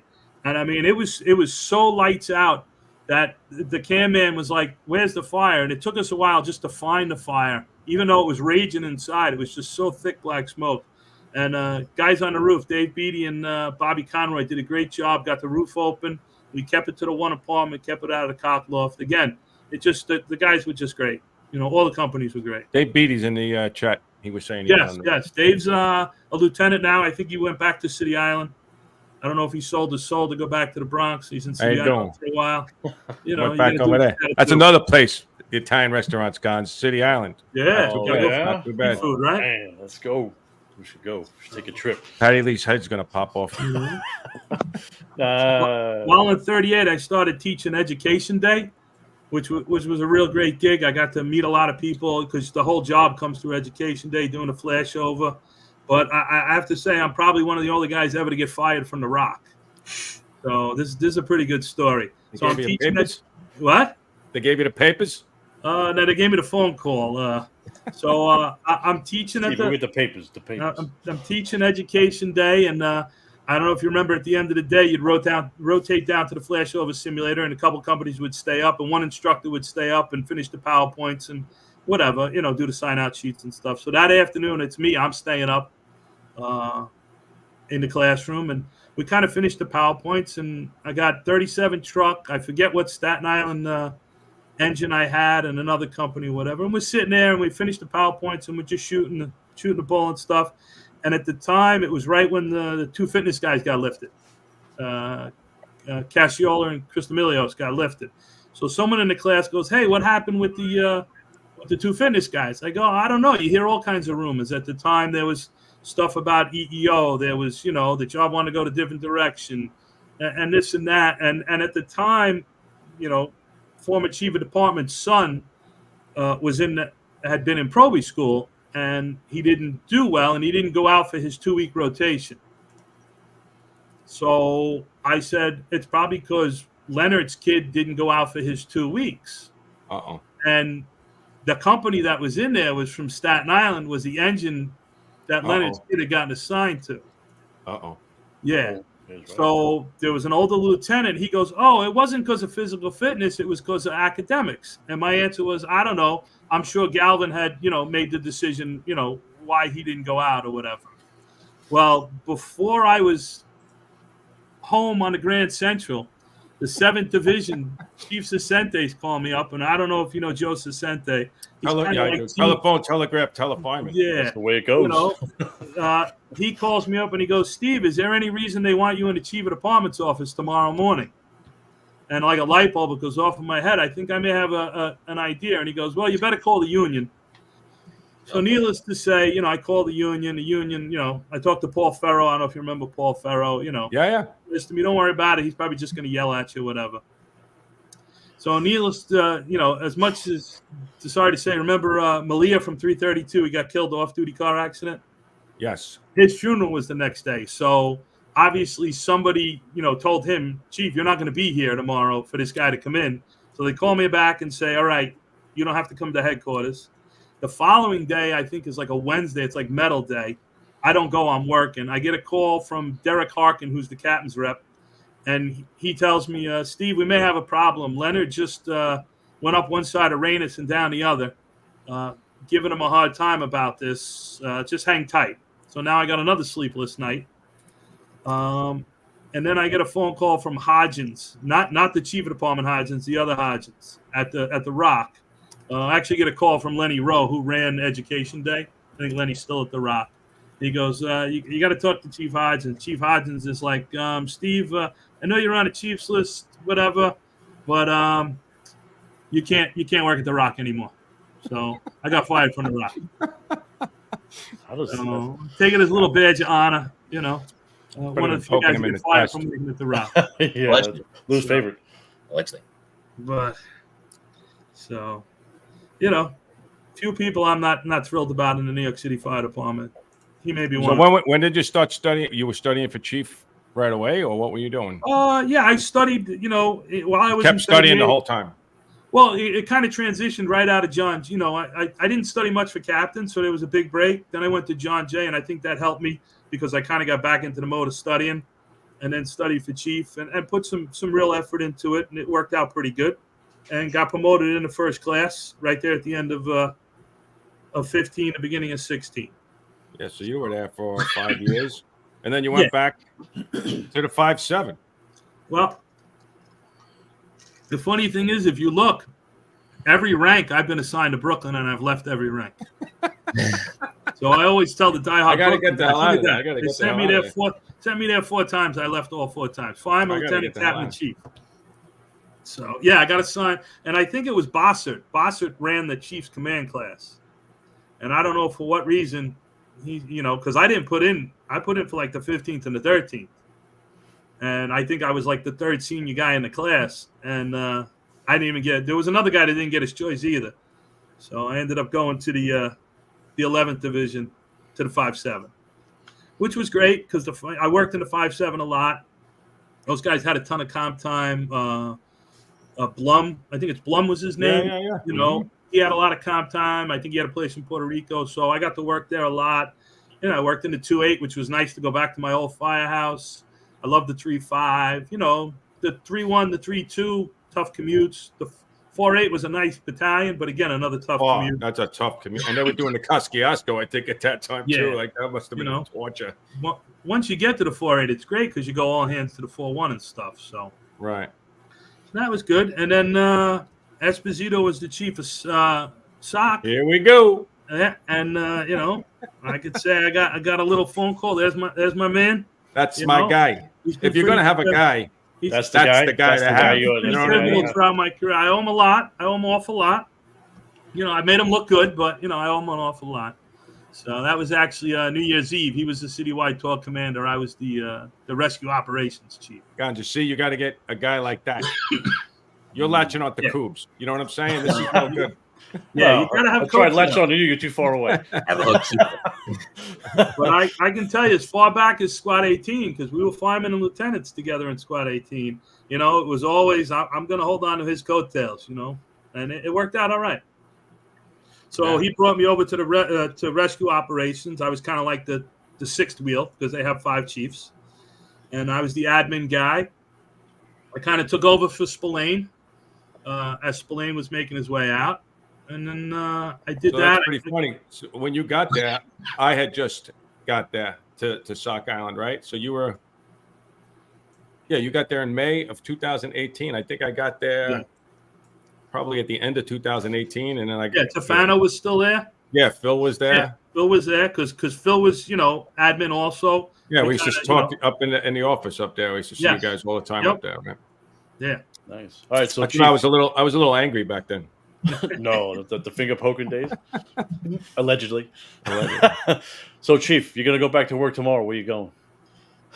1994 engine 4.8. All right. That's a sweet spot. No EMS, no radios, no bunker gear. Completely different time. And you.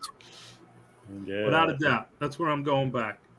But and then I did the admin thing. I actually got hurt. Had a little work done on my shoulder, came back, and Malcolm Moore, super guy. He got promoted out of the battalion. He actually ended up coming back as the chief of rescue ops. I took his spot in the car, and that's when I hooked up with your boy Velarde. Oh, Is that all you got? Oh, so you had all of them there. You had Ren there, right? Ren Terry was there. Yes. Right? Had the Mesmer. We got a Mesmer picture. I got to see that. Every time you have the picture with Santa, Gonzo? Every time second alarm and greater, right? Second alarm and greater. They would go. There's my Mez, and that's. I would say to him, if I seen him in the fire building, I'm like, dude, I'm gonna throw you right down the stairs. That's Billy Carlson as Santa Claus. Is that Carlson? Yeah. Supposed to play golf with him this week. Oh, he lives up by you. But a rescue battalion was great. We were citywide. That's a we went good to gig. Second alarms are great at 1077, 1076, any technical rescue. Most memorable technical rescue job you ran. Oh boy. Most memorable? One that was let's go with most challenging one that maybe you had. Whichever one stood out to you the most. We'll make it again. There's a lot to think about, man. Yeah. That's a lot of years of doing that, man. I would think probably the most challenging was the scuba stuff, being the chief at the scuba, and making a determination when it was enough. The guys are highly trained. They do great work, but, I'm not a big scuba guy. I mean, if you look at me, I'm not really made to be underwater. You up for scuba, Ruben? Actually, you up for scuba? She make fire in my trousers. So, the scuba stuff was probably the toughest. We, had a couple interagencies. We had one up on the city line in the Bronx where, the smaller departments in Westchester had spent some time trying to figure out what to do and then they finally called us and we put divers in the water and recovered this lady and stuff. And, that was a little stressful dealing with the different fire departments, especially, because when you get there, they look to you. You're the chief of, rescue. So, I had a couple decent rope jobs, always kind of give you the little pucker factor when you're the chief standing there watching your guy go over on rope. Yeah. When he's, 17 stories up in Manhattan with cameras and stuff. It had to help you knowing, coming from SOC. That had to help you in both regular battalion and then in SOC battalion, just knowing the capabilities of the guys, right? I mean, not every chief feels that. I mean, they might go to the classes and then, a little bit, but they don't really trust it 100%, I don't think. And that was the biggest thing. The philosophy as a rescue battalion chief was get there, make sure the guys are safe, make sure they have what they need, and be the buffer with the regular chief and, battalion and deputy. I don't need to have a set of trench panel. That's not my job on the scene as a rescue battalion. It was really those three things. The guys were operating safe, they had what they needed, and you kind of let them, be the buffer so they could do what they're trained to do.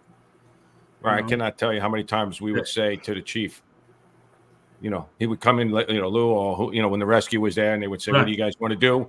And we would say, this is what we're going to do. And then the chief would go back and tell that chief, and then he would call us and say, he would say, start it. And then, because he knew he was going to get the okay, for the most part, Yeah. So that was the big thing in the rescue battalion. But, being citywide was great. Got involved with a lot of projects and different stuff. I mean, SOC is a complex place. There's a lot going on. I mean, you were at SOC Island. There's a lot of moving parts out there. Besides a lot of misfit toys, there's a lot of moving parts on SOC Island. Misfit toys. You got 13 companies. There's Chief Moore. So this is at the City Climb in Hudson Yards. They have this amusement where civilians will be, dressed in jumpsuits and clipped in like we are, and you walk around up there. You climb a bunch of stairs. But this is a great picture. We were having a good time drilling. Who was more nervous, you think? Chief Moore, because he's holding on to my shirt. I was going to say, I'm looking at the very relaxed Chief. The other guys are like, get the death grip. That's a pretty good pick, man. Oh, it's great. I got a bunch of great pictures. It was a good day. The guys did a real nice job. They set up this whole thing to rescue somebody if they had a problem up on this event. So they had the company that run the thing purchase all the equipment. They set up a whole drill, how to remove somebody, how to get them down and stuff. Did you ever do the tram thing? What's that? No, I never went to the tram drill. I saw it. I never participated in it. Wow. Yeah, the one Rex did, that was pretty impressive. That was crazy. Yeah, and that was the great thing about SOC. There was, I went up to Connecticut once when they did the dive simulation. Oh, right. They have, the prop that comes in and rotates, and they can change the doors and the windows, and so the opportunities were great. Yeah, I had a great time. It was. Yeah, Mikey, you had a question, Mikey? Well, I wanted to ask. I don't know if you overlapped with him, because I think as you were arriving to the rescue battalion, he was retiring. But Chief Haid was there for 17 years, 2001 to 2018. Tough act to follow. He left the place better than he found it. So coming in after he had been there, and especially his reputation preceding that, having been a squad one guy and a SOC guy himself, was it intimidating replacing him? And tell me about if you overlapped with him. I didn't really overlap with him because the transition kind of was, Haid left, Joe Callan came in, Malcolm Moore came in. Yep. So, I replaced Moore. So there was a little buffer between the time, Haid had left and then I came in. And we had Joe Downey there. Joe Downey actually, became the commando once Chief Haid left. You had Stevie Garrity. You had Yak. Yak. You had I gotta get Yak. Right. So I have to say it was a little easier for me because those guys really took that transition more than I did. And then I had a good rapport with Joe Downey, who was a guy who had been there a tremendous amount of time too. So it was pretty good.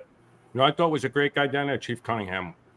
Oh, super! He was such a great guy, man. Actually, when Esposito brought me over, Ginty was just leaving and Cunningham was coming in. And the funny thing is, I knew who Cunningham was, but we had never worked together. So Ginty goes, "Oh, you're coming over to the battalion. I want you to meet Cunningham." So we meet at the diner in Wantor, and I'm sitting there in a tie and a white shirt and the job sweatshirt, and I'm sitting there like at the table before them. Ginty walks in shorts and flip-flops. Cunningham walks in and he just got off his bicycle. And I'm sitting there like all prim and proper. And, Cunningham's like, "Oh, I know that dude," And it was great. I don't remember if he worked in 120. Was he a 120 guy? I forget where I remember Cunningham. He started in 6. He was an ESU cop. There you go, Mike. He was an ESU cop. Oh, he perched right up to those eyeballs. I think he started in truck. And he went from 6 truck. He went from 6 truck up to 23 truck. And then I think he was a lieutenant 120 and a captain in 150. I don't know. I remember him in 120. And then he was in the 13th for a while. Yeah, great guy. Super smart. Very good guy. I apologize. That was Joe Cunningham. Joe Cunningham. Okay. Joe Cunningham. He was in the 13th for one time. Next thing you know, you're going to see on the My MC podcast. Yeah. Chief Cunningham. Oh, I can't. I hit look him up. He'd be great. So let me ask you this: How did you pull this off? Like Joel Kanaski had mentioned it, even on social media when I posted up your picture and everything. Everybody says what a true gentleman you are the whole time. They through lie. all the ranks. They all lie. Lies. You are I would say you're in the top 5, Steve. You're in the top 5. Yeah. One of the nicest guys I ever met on the job. Yeah. Yes. What? What? I don't know. I think it's just that the senior guys that broke me in, the officers I worked under, they just hopefully I got taught the right way, and hopefully I gave back a tiny portion of the tremendous amount of good stuff I got, not just as a fireman, but just as a man and just a person. You learn so much in the firehouse. Besides just firefighting. I mean, there's so much you learn from the other guys. It's tremendous. If you ever poke a chief? I've been blessed, I've been very blessed. Did you ever poke a chief? Have a poke a chief? Never liked you. No, not yet. No, not yet. I had a few issues here and there, but not too many. So. You get angry? Did you ever get angry? No. Not really. A few times. Never seen it. Again, I've been very lucky to be surrounded by good guys and good senior guys. I know a guy who gets angry pretty quick. But I'm not gonna point to anything. Oh, yeah. There you go. You gotta go the other way, Mike. Yeah, whatever. Biggest thing is we get paid every other Thursday. Yeah, right. Exactly. Lou's a little more high strung, I think, than I am. You are. He sets the bar way up here. You are definitely chill, man. It's that Brooklyn 290 thing, It definitely gets into the blood. Yeah. Definitely. People don't see the way you see it. It's like the whole world is bizarro world. But I like I said, I've been very lucky, and if I gave back a quarter of what I got, I'm happy because tremendous amount. 34 years. Did you ever think you'd do that much time? Was that you always? Actually, I always plan on doing 30, at least 30. It was going back to 271, sitting in the house watch with that guy Dave O'Donnell, looking to put our papers in. It was always let's do 10 years as fireman. What was it? 5 years as lieutenant, 5 years as captain, 10 years as chief, and retire. So I got pretty close. Gotta have a plan, man. And Frankie Mack, Patty Lee was talking about the senior man 117. I went to go see Joe Higgins, and because he was very good friends with Captain Finnemore on 33 truck, and I wanted to go up there. Okay. And I went to go see him, went on that whole thing, right? Go bring the cakes, the whole thing, and I was supposed to go there, let's say, within short time, 6 months. And then the squad thing came up. Right.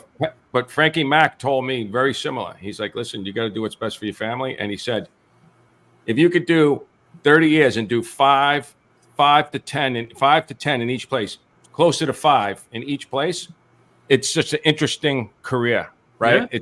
And if you look at your career, like I was looking at it, it's like pretty close to 4 or 5 years, a couple 1s and 2s in there. But, like some people had commented like, holy mackerel, this guy bounced around. But yeah. It I seems get like that when piece collector, you get that stuff, but I look back. Cup of coffee. What do you have? A cup of coffee over there? I got to see and do a lot of things a lot of people didn't. I mean, to get to work in hazmat as a covering officer and a fireman, to work in the boats, to go to all the out-of-state training, to just there are so many things. Oh, it's good stuff. And not to say anything to a guy that goes to a firehouse and stays there 30 years. Well, that's what he did. He told me that. He said if I had to do it all over, I might have changed. Because he did 30 years in 117. And he said that to me, like, it's too late for me. But had I gone all over again, I might have changed it just to see what the job had. You know what I mean? So, but I think those guys make the fire department great. Oh, no, you need those guys. If you had all guys like me, you wouldn't have the guys when I show up that have all the knowledge to help me out. You know what I mean? So those guys out of those institutions and firehouses are, I think, one of the best parts of the fire department. I think that we talk about that with Kev. Like, there was nothing better than having a captain that was in a place or a lieutenant that was in a place for 15 years or 20. Forget about it. If you had a guy for when they're flipping every 3 years, it kind of loses its. You get guys that go. There's Bobby Sano. So actually, Bobby Sano was a new lieutenant covered in 271. The first line he ever called for, I stretched. I had to knock him. And we were in the volleys together. So you were in the volleys with him? Yeah, him and Calhoun were in the same. All right, so listen, I'm just going to let you know. You're like 4 out of the top 5. Bobby's like 2. Oh, without a doubt. They don't come much better than Bucky Sano, man. I mean, are you kidding me, man? I don't think I've ever seen that guy angry, ever. Oh. Never one time. He's the best. And we were trying to take his line half the time, and he still wasn't angry. Not that we ever could, but. Talk about a guy that's seen some fire duty. Oh, my goodness gracious. Yeah. Awesome guy. Awesome guy. Well, that time? I believe it could be that time. What time is it, Guns? What time is it? Well, it is time for. Are you ready, Chief? The old school tip of the day. Day. All right, Chief. Let me get you in here. Take it away, my friend. All right, so I'm going to go with something real basic, and this probably goes out to more like a junior firefighter. Something I used to do, and I always use the analogy, you get on the rig, and you always have that one guy that can't find his helmet, can't find his gloves. He's always a mess. He's disrupting everything up. I always found it really worked great if you kind of built that muscle memory and did everything the same way. Like I would get on the rig, I would put my waist strap on, I put my flashlight on, I put my shoulder straps on, pull my hood up, put my gloves on, put my helmet on, and do everything the same way every run, every time, no matter what it was. And what was nice was it enabled me not to have to think about what I was doing because I built that muscle memory, and I could listen to the radio. I could read the ticket. I could talk to, other people on the rig as we went. So that's my old school tip of the day is just build that muscle memory because it kind of takes something that you don't have to think about then, and you can think about more important stuff, and it just becomes habit. Yeah, you got to have a routine, my friend. You got to, like you said. I'm not saying I got off the rig with my baseball cap one time because I thought I had my helmet on because it was on my head. Yeah, but, it doesn't work all the time. I've left the rig without my helmet, so I'll give you that. Listen, I'm just saying it's happened. But well, Steve, it was great to have you on. It really. I'm glad you came on. We finally got you, and have a lot to be proud of. Great career, man. Yeah, you got. Jimmy Klett just said anniversary of Wall Bombs is tomorrow. That's right, tomorrow. And today is the anniversary of the, I wanted to say today is the anniversary of the FDNY. Right? That is correct. 159 years, right? 1965, August 1st, 1965. 1865, holy mackerel. Holy shit. Holy moly. Yeah, I think 159 years is the department, and tomorrow is Wall Bombs. I did see that on the social media. Wall Bombs 1977, correct? Danny Potter posted about 1978. 78. As Danny Potter had a great post about it in the Glory Days chat on Facebook to remember. So, all right. Well, we have we'll knock out this health and safety tip ad. and then we have a little health and safety tip, and then we'll close out. All right, well, here we go. The First Responders Center for Excellence is a not-for-profit organization dedicated to protecting the lives and livelihoods of first responders. Their education and research initiatives aim to bring greater awareness and understanding to the challenges to the health, safety, and well-being of firefighters, EMS personnel, and other first responders, too. They are an affiliate of the National Fallen Firefighter Foundation. All right, guys, we've covered a lot of health and safety tips over the several episodes we've had previously, but one hits home tonight for the mental health aspect of things.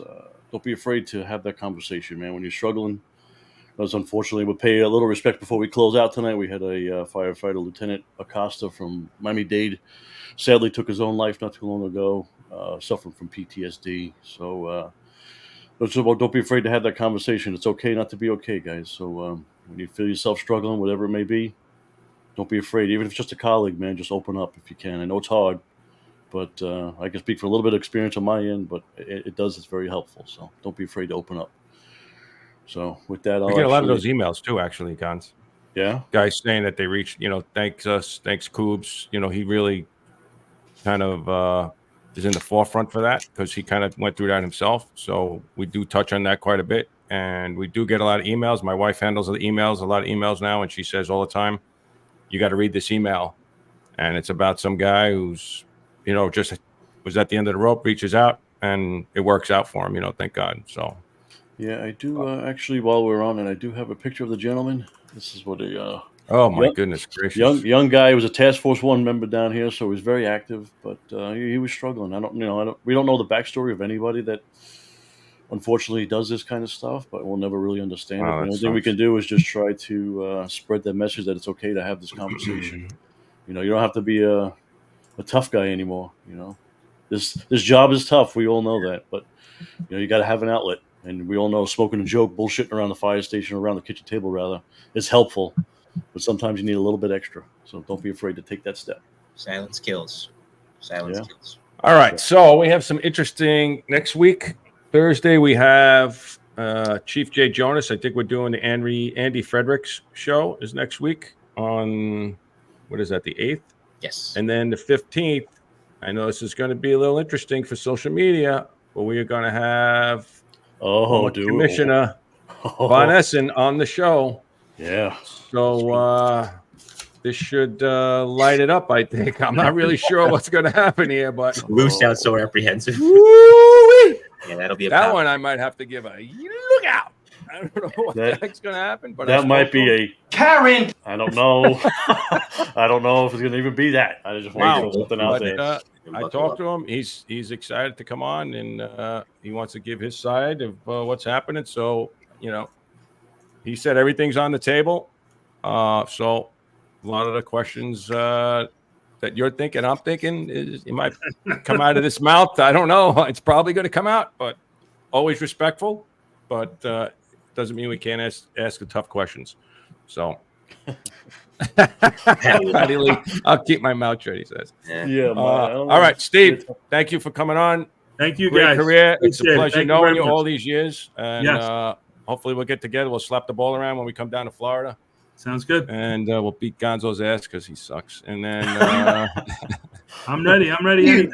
Dick. and you got to get me Eddie's number. Morrissey, you got to get me Morrissey's number. All right. Sounds good. And all right, guys, we will see you next week. And we'll close it out. We'll see you at the big one, everybody. All right. Thank you. Well, all right, I'm going to say rolling heavy. Mike, you want to go ahead and close it out properly so I'm not the last one to go? On behalf of Lou Refrano, Gonzo, and Chief Steve Mickiewicz, and all of you in the audience tonight, I'm Mike Colon. We'll see you next time. Shout out to all my peeps, the West Haven Fire Department. As always, be advised, ladies and gentlemen, the tones are dropping. Have a good night. Take care.